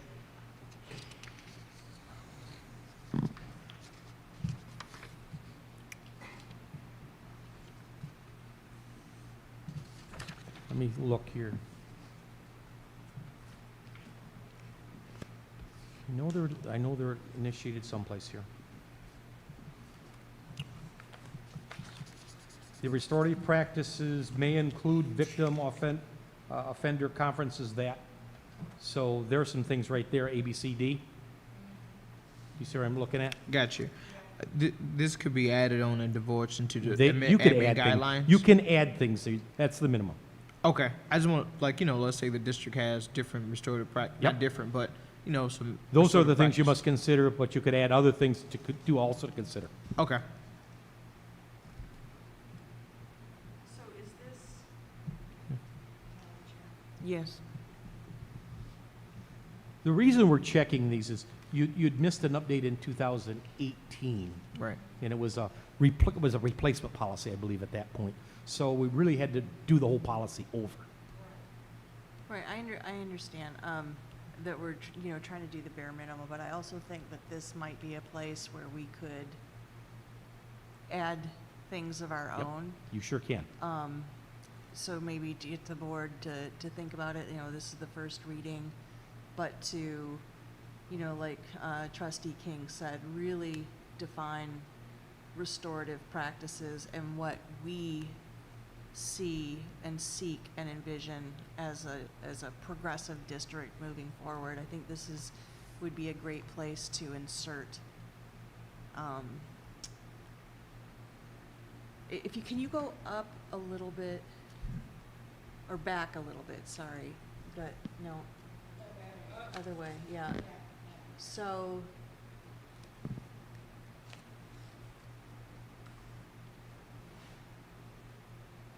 no, now down a little bit, yeah.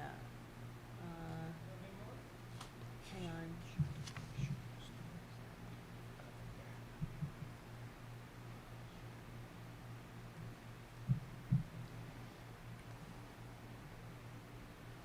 Can we, under restorative practices, can we put where it says the board and superintendent shall consider using restorative practices as an alternative to, can we cross out or in addition to, Why? so that it's that we shall consider? so that it's our policy that we will consider using restorative practices. So why would we take the addition out? You're talking right under restorative practices, right? Shall consider using We restorative shall practice as an consider- alternative to or in addition to suspension or expulsion. To suspension or expulsion, so take out or in addition to. Why would we want to do that, though? I'm asking us to consider that because it makes it more of a statement about our commitment to restorative practices, that we shall do our utmost to consider using restorative practices Rather than suspension? rather than suspension or expulsion. Now, it doesn't mean that we take away our option, and obviously there are laws that govern the conditions under which some suspensions and expulsions must exist, but it makes a strong statement that we shall make restorative practices a priority, and then perhaps to think more stringently down below about restorative practices and what, you know, exactly that looks like, so that we can have that articulated. Madam Chair. But then at this It's a third suggestion. paragraph, Madam Chair. we're gonna leave it there. Whereas if the board decide to utilize restorative Well, practices. no, then it would change. Ma- there. You want, I don't know, Madam we Chair. wanna take it all out of what. Madam Chair. Dr. Joyce. Oh. Hey, I want to comment to that. I think it'd be a stronger statement for us to, have Superintendent Jones and staff, the team, we actually define what restorative restorative practices we can take as a district. But also, when they say in addition to, I don't like taking that out, because we can restore the practice, but you brought a knife to school. You can admit that you was wrong and take responsibility, but you're still gonna be punished. That's how I see it, in my mind. Mr. Jones, your intake on that, because we have to have your input. I would definitely, there's two pieces to this. I would want to keep it, but the other part of this is shall consider makes the predicate of that sentence in addition to suspension or expulsion.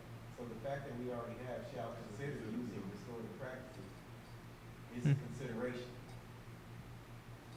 Correct? That's It's a correct. consideration anyway. Yep, you always have to consider restorative practices.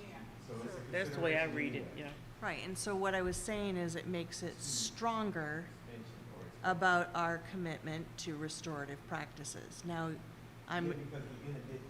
yeah, so I'm just recommending that this is what I would like to see stronger from the board.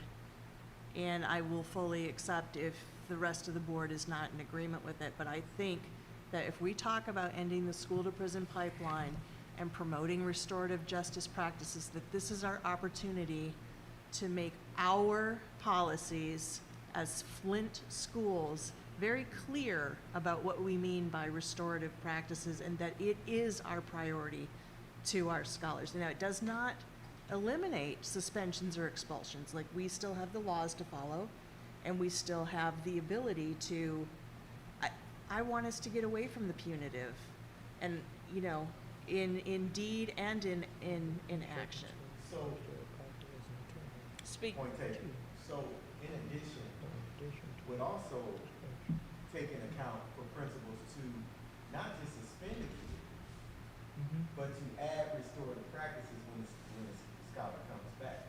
So if you take in addition out, they can consider it, suspend them, and the kid just come back to school. Yeah, I see what you're I saying. actually like the fact, in addition to the suspension, you are going to ensure that restorative practices take place. So when a kid is expelled or suspended, when they come back, restorative practices should take place. So that's how I'm interpreting what's there. If I'm wrong, please let me know. No, I think I agree with you. I do too. I think that that's an excellent point, and So I- thank you. I think that makes your case even Yes. stronger to keep it. I agree. Because Yep. we need to, That's for kids that suspended, when they come back, there should be some type of restorative practice that takes place. Thank you. Yeah. I think we're good there. I actually like that. Okay, We thank haven't you. been doing that, so I think that's important. There's a blank space right there. Yep, and who's gonna check to see that the student, if it's a 504 student, MT? Our special ed director LSS, probably? Yeah. LSS department. Okay. Which department? Learning LSS, learning support service. Okay. That's who does it now? yeah. So that's what we want to hear, learning support department. Yes.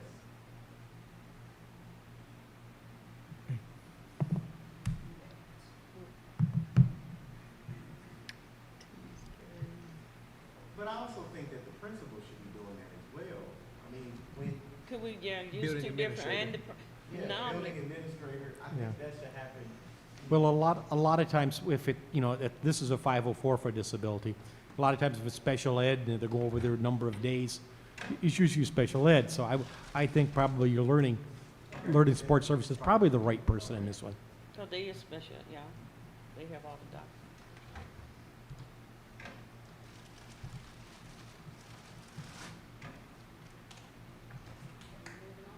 Yeah, we're moving on.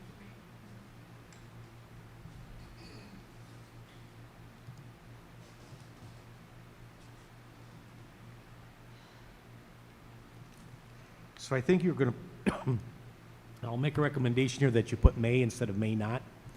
Because if a student is suspended from one class, you do allow them to go their other classes, maybe. Yes. They should, right, Mr. Jones? Say that again, I'm sorry, I was. If they move from Oh, one okay. class, suspend from one, they can't go to other classes, they, They can't? If they're SNAP suspended, Okay. A student may be removed from a class, subject, or activity for one day by his or her teacher for certain conduct. So, kid misbehaves in my class, I send him to the office. He's removed from my class for the day, for that day. Can he go to the next class? yeah, so like in a, Yeah, Yeah. that's how that one's reading. absolutely. Yeah. I know. May and then there might be a may not option too. Certainly. So it doesn't prohibit or If- preclude. So you want us to check both or just put may? Yeah, how do you, can we? I would check may at this point, but that doesn't mean, he may go on, but that doesn't mean that you're not gonna send him out for yours, he might be gone for the rest of the day. We have, Mr. Clark. My question is this, remove and then the suspension. Remove from a class is different than from a suspension. Suspension means you can't, your classes are closed, correct? I mean, you can't attend. Right, so you can't attend any classes or be on school premises, ride the bus or anything. But if it's just a class, that's what. Right, but Well, I guess I'm define just short confused term. why the word short-term suspension is even in there.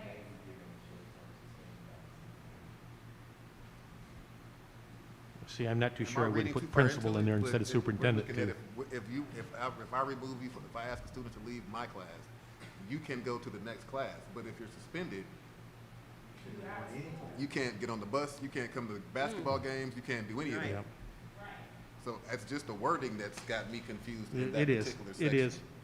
So could we separate, sorry, through you. Go ahead. Could we separate, the two, so emergency removal, from that one portion that the student may go to the next class, right?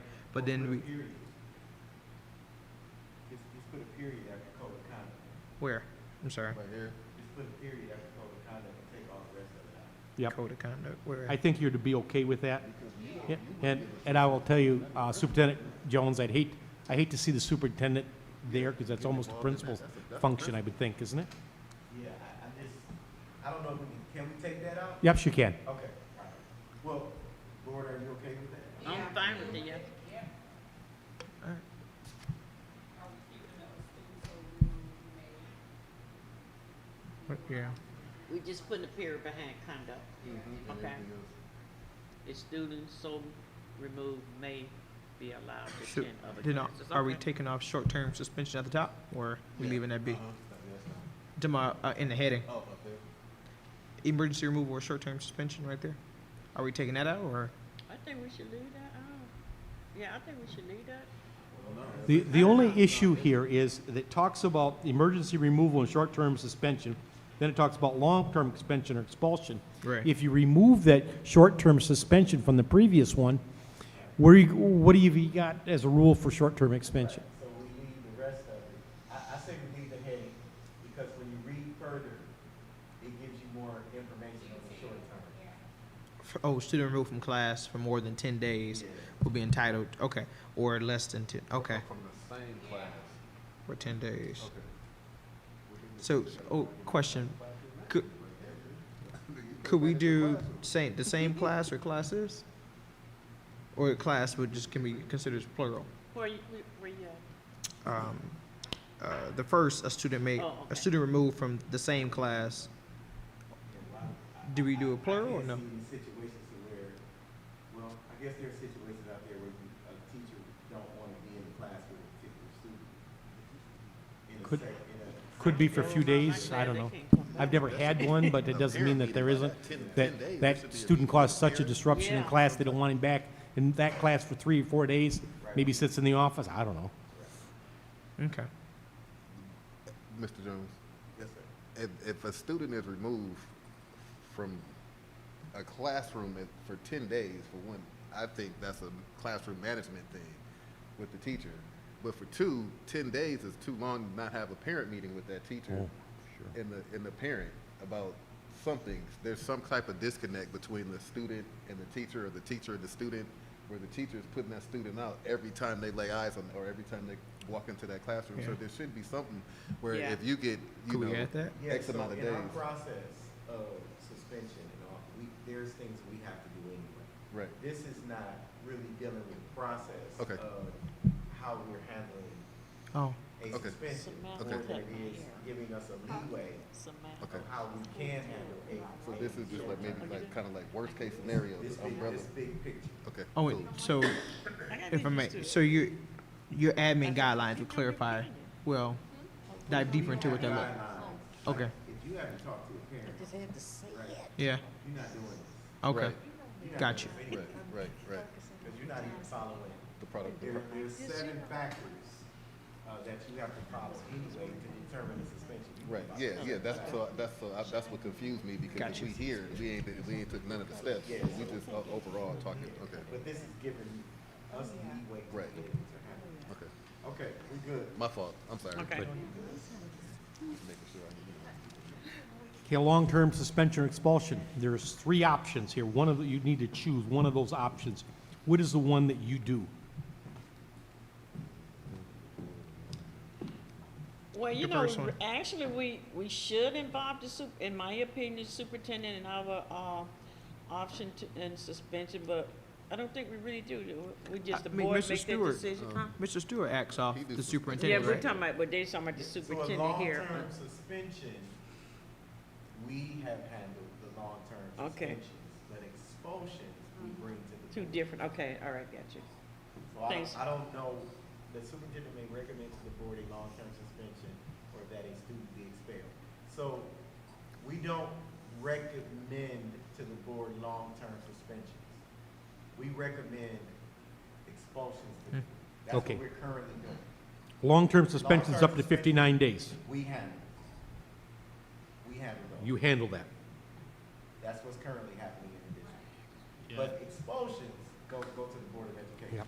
And, Madam Chair, and I could be wrong about this, but if it comes to the board based on your recommendation, couldn't that kid be out of school for more than like a week or two? So like they're out of school anyway, so it sounds like if we do it, it's quicker and it's more efficient. I would say for the you talking about for the expulsion? So like, Or long-term? maybe I'm not wording it correctly, but in my head, I'm thinking, okay, this kid is being suspended, and you had them out of school for like a week or two, and you have to come to the board anyways, so it's already been a week or two, so it just makes more sense for you to handle the long-term suspension. Does that make sense what I'm trying to say? Yes, correct. I would agree that you should give the authorization to the superintendent to handle long-term, because the long-term could be Yeah, 10 days. I mean, by the time we get the meeting together, they're already out anyways. the kids are already going back to school. Right. I do have one question. And this one. So I'm kind of with Trustee McIntyre with this. I'm really against the multiple suspensions. So is there something that we can look into or talk about as far as like implementing some in-school suspension or Yeah. something like that, so we could not with those? Because I went over now, so I don't want to put the teacher's name out, but the big old thing she had of, suspensions that she does for the district, and then she had another big old thing for the elementary schools, and it was like, That's bad. this is a lot. So if we could kind of find some way, I don't know if it would be in this section or how, but we can kind of implement some in-school suspension. So we have in-school, we can do, let me put it that way, in-school suspension. But in in-school suspension, you must have A certified teacher, right? So can we look into maybe a retired teacher to do that? That doesn't, would that, is there like pay requirements or anything like that? No, we would just have to have a certified teacher to do it. That's been a situation. Because we need all the certified teachers in class. Right, so is there a such thing as a retired Do teacher? you pay them extra? Oh, I'm sorry. No, I was just saying, like, if they just doing in-school suspension, would they be required to be paid the same as a teacher? It just be, yeah. So, They'll be a teacher, so they'll be a part of the union contract. so we could kind of reach out to some retirees? Do you have something in your contract that says if you have a teacher that is doing out-of-school stuff that they're paid a daily rate of certain X? I'll have to look that up. Because I tried to do in-school suspension at Bill Ryder, because I didn't want to have any suspension. Suspension. Yeah, I understand. It's almost impossible to find a Of course. teacher to do that. Yeah. We a lot of times would try to get a teacher to do after school, or maybe connect with them during their conference period and pay them X amount of dollars per hour. And it's tough. It's almost impossible to find them anymore. Yeah. I think the goal of the board is to keep the scholars in school and figure out a way to have, If you can. a teacher there. Yeah. A That Yeah, could, so- restorative teacher. that could help with A the lot. virtual learning as well. Mhm. Like you can be in school doing that virtual learning But you because at don't- home. if you can't go to we Mr. won't King's be doing class, that. but you can do Mr. King's work. We got Yeah. this Google Classroom, or we got this Yeah. Go to the Kahoot, library and do whatever. Mr. King work. That's what you do. I mean, I don't think we can't ask for that specifically out there. Hmm. And maybe we post something for Yeah. instance. Yeah. suspension. Yeah. Because there might be people out there that enjoy doing that type of Yeah. restorative work. So, So put that on that thing to do. Yeah, that'd be proactive. Without me being partial, teachers have reached out saying, Mr. Clack, we are willing to come back Oh, okay. into the district, retired.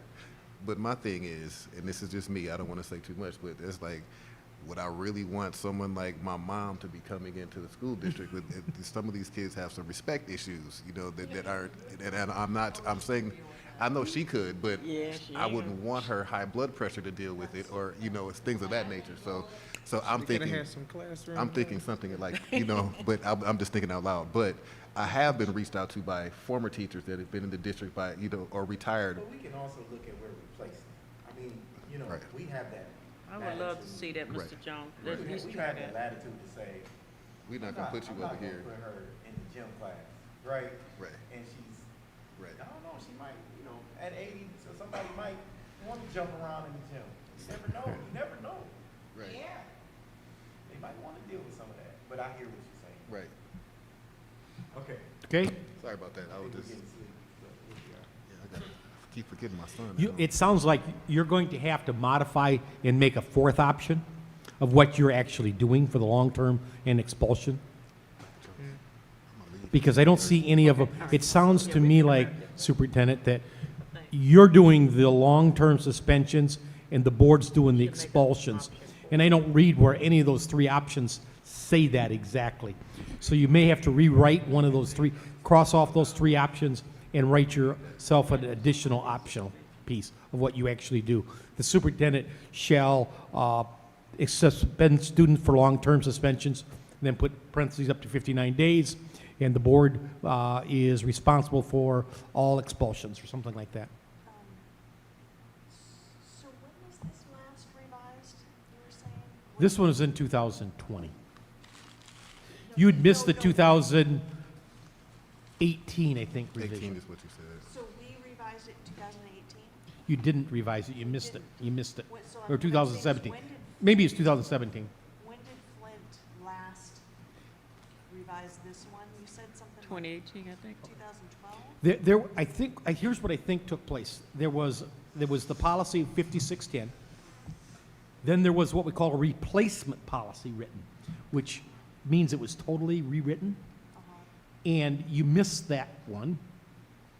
And now there's a revision to that replacement policy. So basically what you need to do is start with the policy all over again because you missed the replacement I'm portion. just wondering when the last time that the board laid eyes on this and actually did something about this part of the, It looks like if you go down to the bottom, because I had a, no, I would, you'd have to, he had it in the book. You got it right in the book.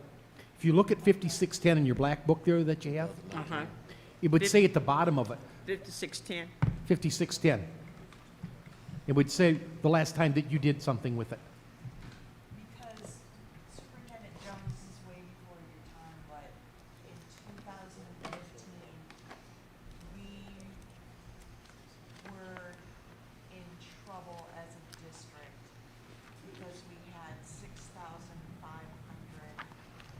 give or take, expulsions for the school district, and the ACLU was on our behind. 6,500? Yep. Wow. And way above the national, I mean, we made headlines.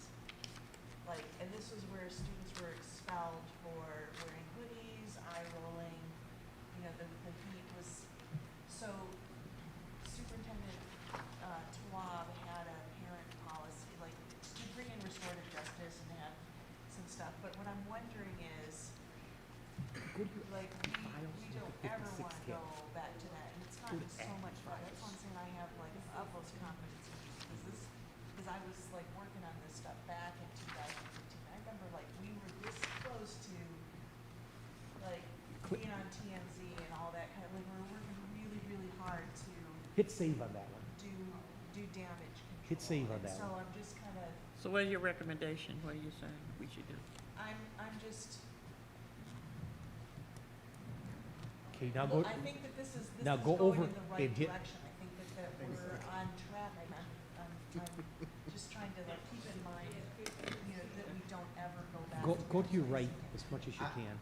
I'm a proponent for the in-school. Yeah, Somehow we gotta get I'm to- trying to think of ways that we could bring some folks in specifically, and maybe we do a job description for just that, right? So somebody that may wanna go out for that position, Yeah. that has a teaching certificate that doesn't That's wanna a be great responsible idea. for grades or classroom, Yeah. they could possibly just do, How recent would their certification need to be? it just need to be updated. It's, as long as it's updated, they could. yeah. As long as you have a cert that is renewed. And you your just have to get renewal of the cert continuing is Right. just based on sketches or Right, you have training. But I mean, like, the lady that called me on my phone, she's like, I ain't been in the district in 30 years, so It ain't what? about how Wow. long she's been going, it's about her keeping up her, Right, okay. her Yeah, certification. and maybe we could even do something to facilitate that, because there's such a shortage. If somebody's got the will and the teaching certificate, like, Yeah. let's get them up to date and get them, I mean, even if a person say, hey, I'll do half day, and then you might have another teacher do the other half. Yeah. I just think it's probably worth a job description. I definitely do. Like, if we on the same page with that, then we can just go Yeah. ahead and, Because Yeah. you're gonna We find just people come who to a want do compromise. Of course we that are, yes. And not be in the classroom Yep. Monday through Friday. yep. So for 5610, I'll Why just you put a playing? note It's gonna that be we're some gonna young people look, that's gonna we're wanna gonna do do a that. job Okay. description. It's gonna be some young folks that's gonna wanna do that job, the in-school suspension teachers, So, they don't have to do no grades or attendance. So I put a note that we're gonna look at that, add that to 5610. We're probably gonna come back and discuss Yeah, that. we can probably come back this one. I'm so proud That's of a y'all. good one, yeah. Oh, my. I gotta go. The next one? You gotta go. Yeah, he gotta My go. son's at home, yeah. You gotta go. No, I do. My son is at home. Oh, I mean, he's Okay. old enough, I just don't feel comfortable. Oh, no, we're fine, we're fine. Watch on YouTube.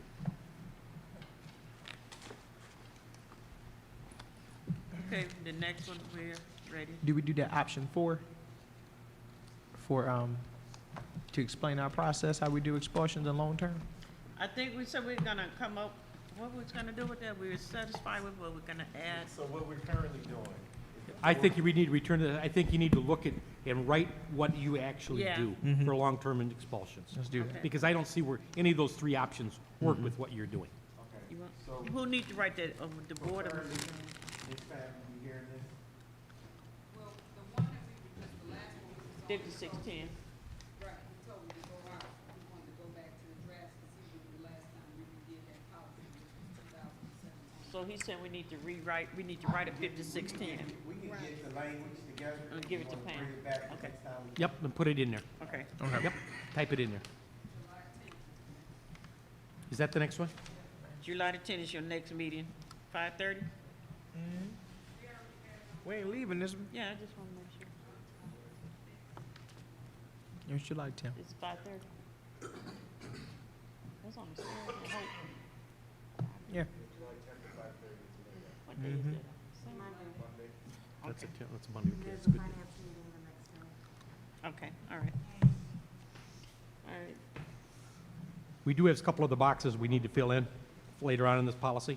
okay, And the next page, okay. district may provide appropriate instructional services at home for an expelled student not placed in an alternative education. The instruction service shall be similar to those provided to homebound hospitalized students and shall be contracted for in the same manner. Which number is that on? What are you reading at? Keep going a little further down.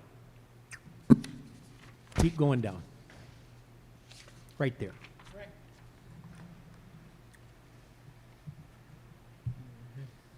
Whoops, that's even one above this, because it was a whole punched out there.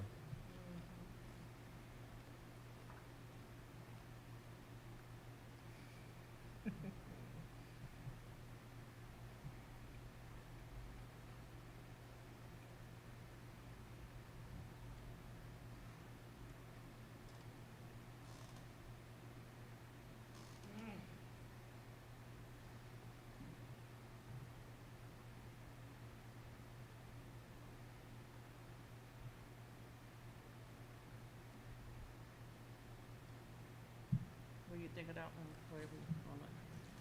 Can we accept that? I'm trying to understand. The green just seems like a whole bunch of, The green's talking about how you must save the data for the expulsions and so forth. That you gotta save electronically and so forth. that's not what we're looking at. I'm looking at the green. Keep going down further. We're going at, Where it talks about persistent disobedience and gross misconduct. In recognition, you see I'm right, Superintendent Jones? Okay. Oh, okay, last resort, right. I like that.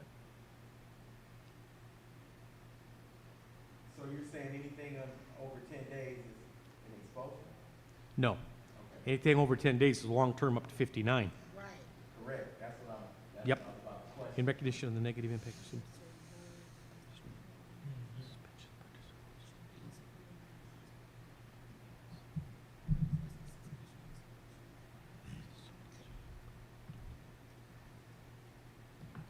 do you understand that? I'm fine.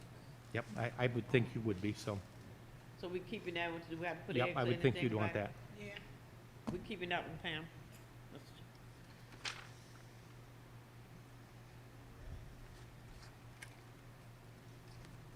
That, no, oh, you're missing every box we gotta fill.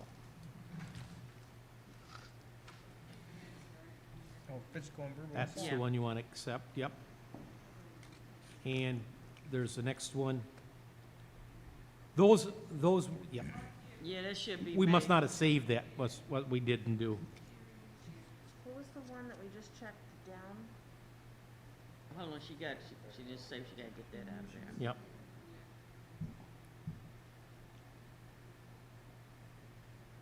Save it. Yeah, LSS. Yeah, learning services. Learning services, I think, Learning support support services, yeah. 1, 2, 3, 4.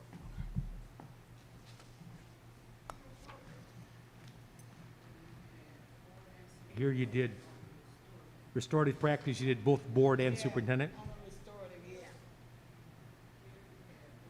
And the other ones you did just board? Right. And crossed off superintendent?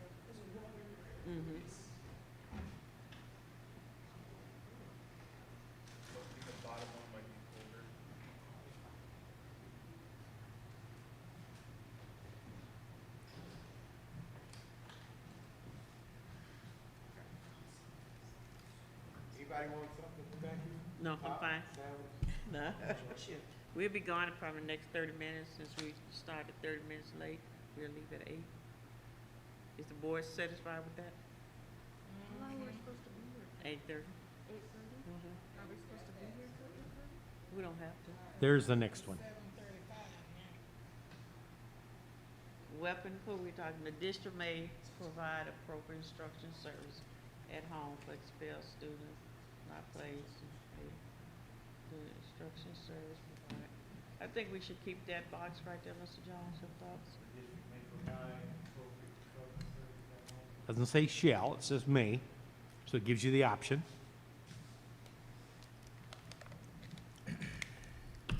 We do that, You right? said may, yeah. Yeah.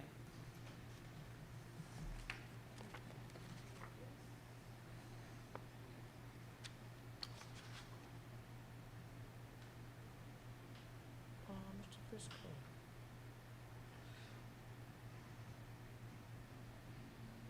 Probably want board on this one. Where you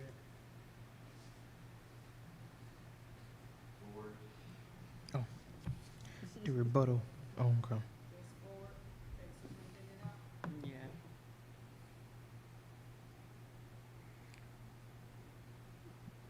If you look above it, there's the four pieces where you could, a student could have a weapon in school.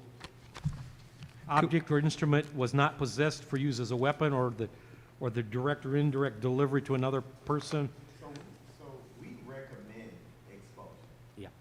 So that's our space to say what we need to say. Yep, And then the board makes the determination.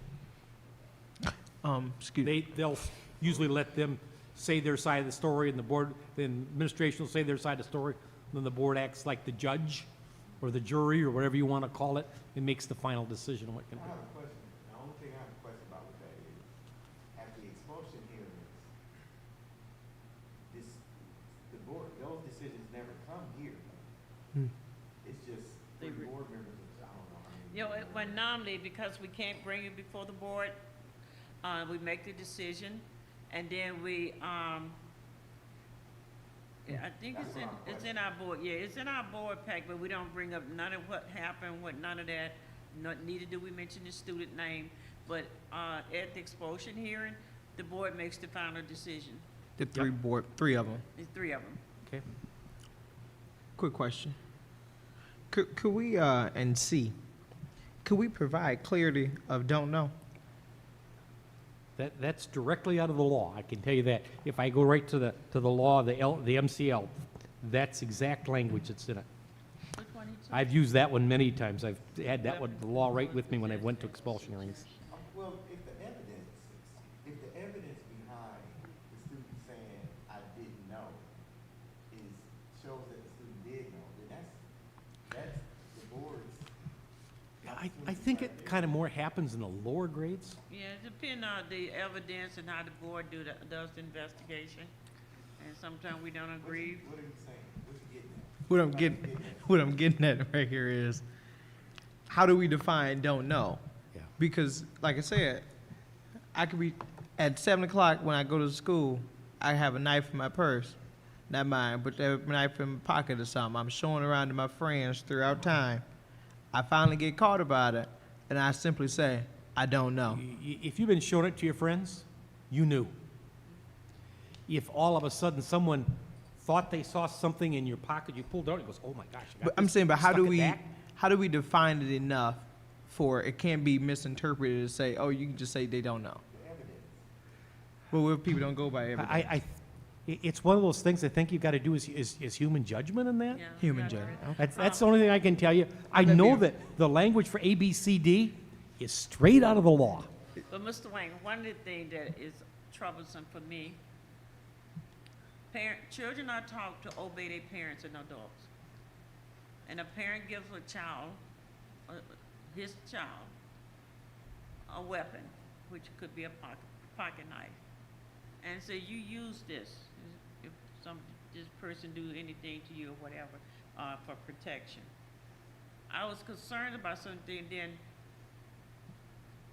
do we punish the child for the action of the parent for obeying? So you have to make that decision. You know, here's an adult giving a young kid a knife. That what I would ask an attorney how to handle that. Okay, I'd have my attorney involved in that one. because that adult should be. What do you think, Jones? Well, I hear you, but if a student tell a kid to go to school and fight a kid because they said something smart to him, we're not suspending the parent, we're Yeah. suspending the child. Yeah. I think what Dr. If Joyce the is- if the parent if I gave my child a weapon and you use this, I don't care what nobody say, you take this and you use it, this is your protection. And the parent is the one that violated that policy because the child is only obeying the parent. That's a legal question. Yeah, I'm yeah, thinking That's a legal question. an elementary school kid, yes.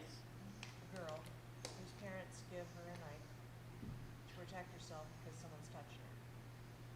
And they don't deal with it appropriately. They don't. They're just like, if anyone touches you and you don't like it, this is what this is for. Or on the way to the bus, or, you know, whatever, after school or whatever, and she's carrying it with her. I'm thinking of that. I'm thinking of a specific instance. What, and the girl's like 8, 9, is told, carry a pocket knife. That's By just something we parents. just throwed out there, Yeah. that some, the board is having different Just saying, you know, like, situation. that's why there's these situations that are mitigating circumstances, right? And it's rough. It's rough, yeah. That's all I can say is rough. So are we satisfied with the board determining writing? Can we go to the next one? Yep, fine with me. Pam? Moving on to, yeah.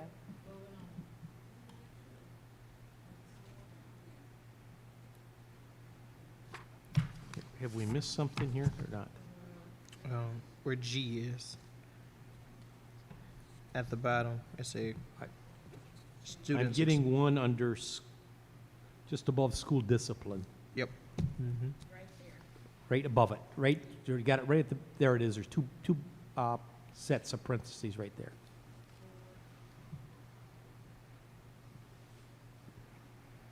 Right there.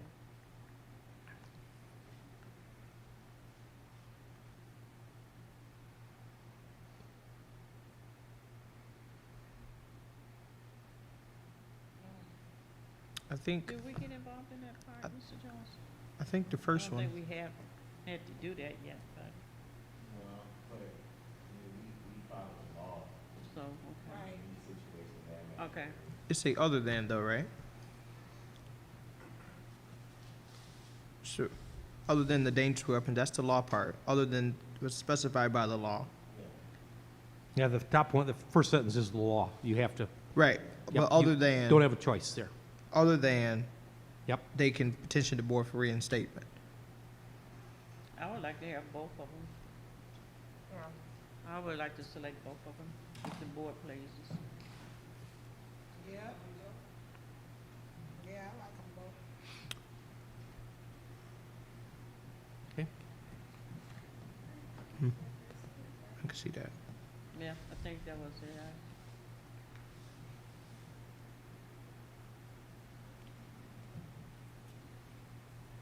And then you guys are gonna come up with wording for this when you're option 4, right? Yeah, we're gonna come Yeah, back to they need option to, need to 4. write some words there of what you actually do.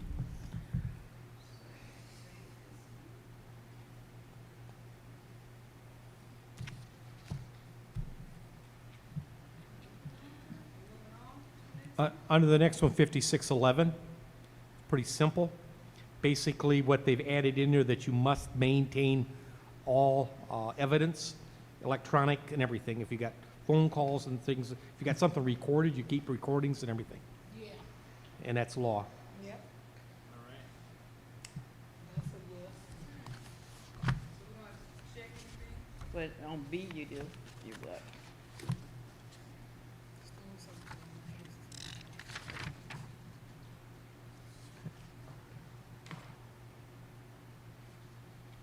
They use the board.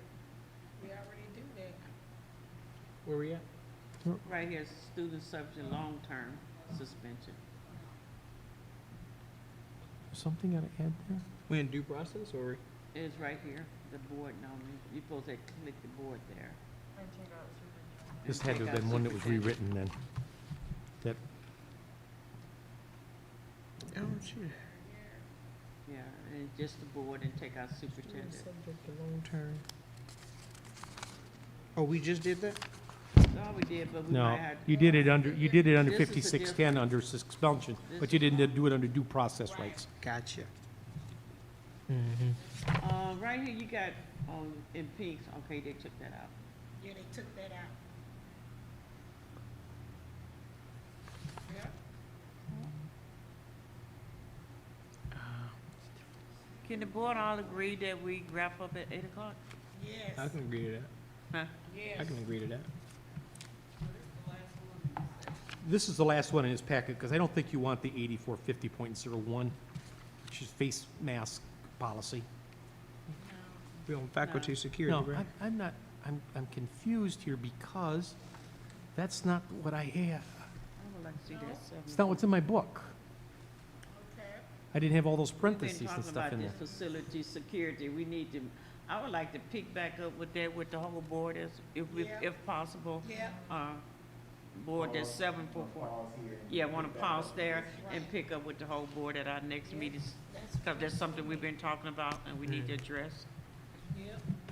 Yeah, so if we can all kind of commit to looking at that, because I think trustee King, that you're really, this has been something that you've been advocating for a while. This will give us a chance to really Yep. do a deep dive in it. And then also go back maybe to restorative, think about the restorative practices. That's the template that we have right Yeah. there. Could with we- No choices taken. And the one I have in your book, you had the choices taken out. Yeah. So that's what you did. You wanted to revisit that thing totally. I'll bring the board attention to the 8400 policy in contingent with 7440. So we What's the can, 8400? Could you it's a school safety Safety. information. Okay, So we probably can look at both of those okay. together as we, go between those two. Well, I think he wants to do it in order. I'll come back with 8400 later on. So we How's want to that? go and get them all updated for the year. Maybe, then, maybe but I'll, we're gonna come I'll back Okay. to these. let me Yeah. update Okay. 8400 all the way through for you. Okay. And the next one, and we can have all the changes on it. Then you Yeah, consider we're the whole gonna do all thing. our changes. Okay. And give I'll us redo time to that for work you. on it as As long as well. we can get there. Nope, I understand. Okay. All right. I understand what you're And after. then once we do, when we go back to it, it'll be easy peasy. 'cause That'd be we've cool. already- Yep. Right. All right. We're done. Okay, so, thank you. Wait, we're gonna have to end July promptly. 10 at 5:30? July the 10th at 5:30, yeah. Yes. Yep, Hold July on one 10th. second, let me see what I gotta do. Should we create some more days right now or no? Huh? Should we create some yeah. more days right now? We got July the 10th at 5:30. Anybody got other day? What's your next available day, Mr. Wayne? After the 10th. The only date that I have committed at night is the 17th of July, and that's a board meeting. I have a board meeting that night. So how many more sessions you think we need to get through reading one? Get through this I reading? think what we need to do is to do probably 2 more sessions, and then a third session where we just look at, what do I want to call it? Board duties and so forth. The 000s. Where you talked Okay. about where it says 9-member board, you only have a 7-member board, things of that nature. How we function as a body. Yeah, as how you function as a body. So we got 3 more sections, And but I you think want we to, need to start and read every one of those. You want to focus on statute and being in compliance with that first, and then when we get to kind of our own specific body, we want to do that. You can add some specifics in that. So 2 more meetings on statute, updating that. 2 more meetings on the policy, Policy. and then Sorry. do the 1 meeting, hopefully we can get it in 1 meeting for the board. We're gonna be like 2 meetings. Zeros, We're okay. like 2 meetings, okay. So really, So what day, can we get the dates? What next day you available after the He 10th? said it's up there, so anything but the 17th. 17th, I'm not available, okay, of July. That's the 17th, oh, there's a couple other days that we're in Grand Rapids too. What about Saturday? Does Saturday work for people? Doesn't, no. I've been given a lot of time. I'm joking. Yeah, I'm going the 18th, 17th, 18th, and 19th, I'm going. 17th through the 19th. 17, 18, 19, I'm not available. 22nd on the Saturday for you, Dr. McNeil. That okay The with you? 22nd? July 22nd. The reason I say that is because we got to get governors in, and she's sending us her schedule When you in come back? August. So we can get this done in July, I appreciate it. I'll go last. I'm joking. Huh? The MSU thing. Bylaws is what I mean. That's gonna be cool. Yeah, bylaws. It doesn't have to be, it doesn't have to be a. set. 22nd Just give doesn't us, work? 2 dates. The that we 20. can vote on. What you got? 28th, 29th. Oh, I just have, What, July, that's what they're looking at, huh? So what about the 29th? Because Superintendent I'm Jones, teaching on Saturdays now. you teach on Saturdays now. When's our next board What meeting? time you teach? 12 to 3, So could we do the 26th? That Wednesday? July 26th. How you feel about that? I'm okay with the 26th, after 5, as long as it's after 2 o'clock, I'm I okay. can do the 26th as well. 26 is good. 5:30. 5:30, 26. So we got one more Sweet. day. Look at Thanks. Thanks, All right. trustee. What other day after? We going in August? You know Well, me. if we can get, Let's see how we are at that point. yeah. Maybe we get through stuff faster, maybe we don't. Why could we do the 14th, that second week in July? Nobody, You want to do? So you want to do it on a Monday and a Friday? yeah. You got the 10th, right? Or you moved Yeah. the 10th? No, we got the What we doing 10th. on the 10th? Can we do the 10th? This is next. Oh, okay, we got the 17th. He 11th want, is so we finance need one more, and subcommittee then, meeting. Okay, just know the district is closed on Fridays in the month of July. that's right. We close on Friday. I think we're good with the 10th and the 26th Jones for ain't now. closed on. Can we just stick with those 2 for now? Yeah. Okay, all right. So we got the 10th and the 26th. But then the audit come up the next month, don't it? No, that's No, September. our audit starts the 10th and the 11th and the 12th. Oh, shucks, you're right about that. Yeah, I did see that. Hey, and then your bond is coming, trying to get in through August. Who is it bond? Governance, MASB. Oh, they coming in August? They're trying to push the date. Not the 3rd, 4th, or 5th. Right. But these 2 days are good, the 10th and the 26th. And we'll, after the 10th, you let us know what we're gonna do. Yep. Okay. Okay, that sounds We'll good. just see how Oh, we I do. got to close you guys out. Some days we get hung up on a policy, it may take us an hour to do a policy. Yeah, the And some of board- them, that's just fly through. 000 gonna be 2 meetings.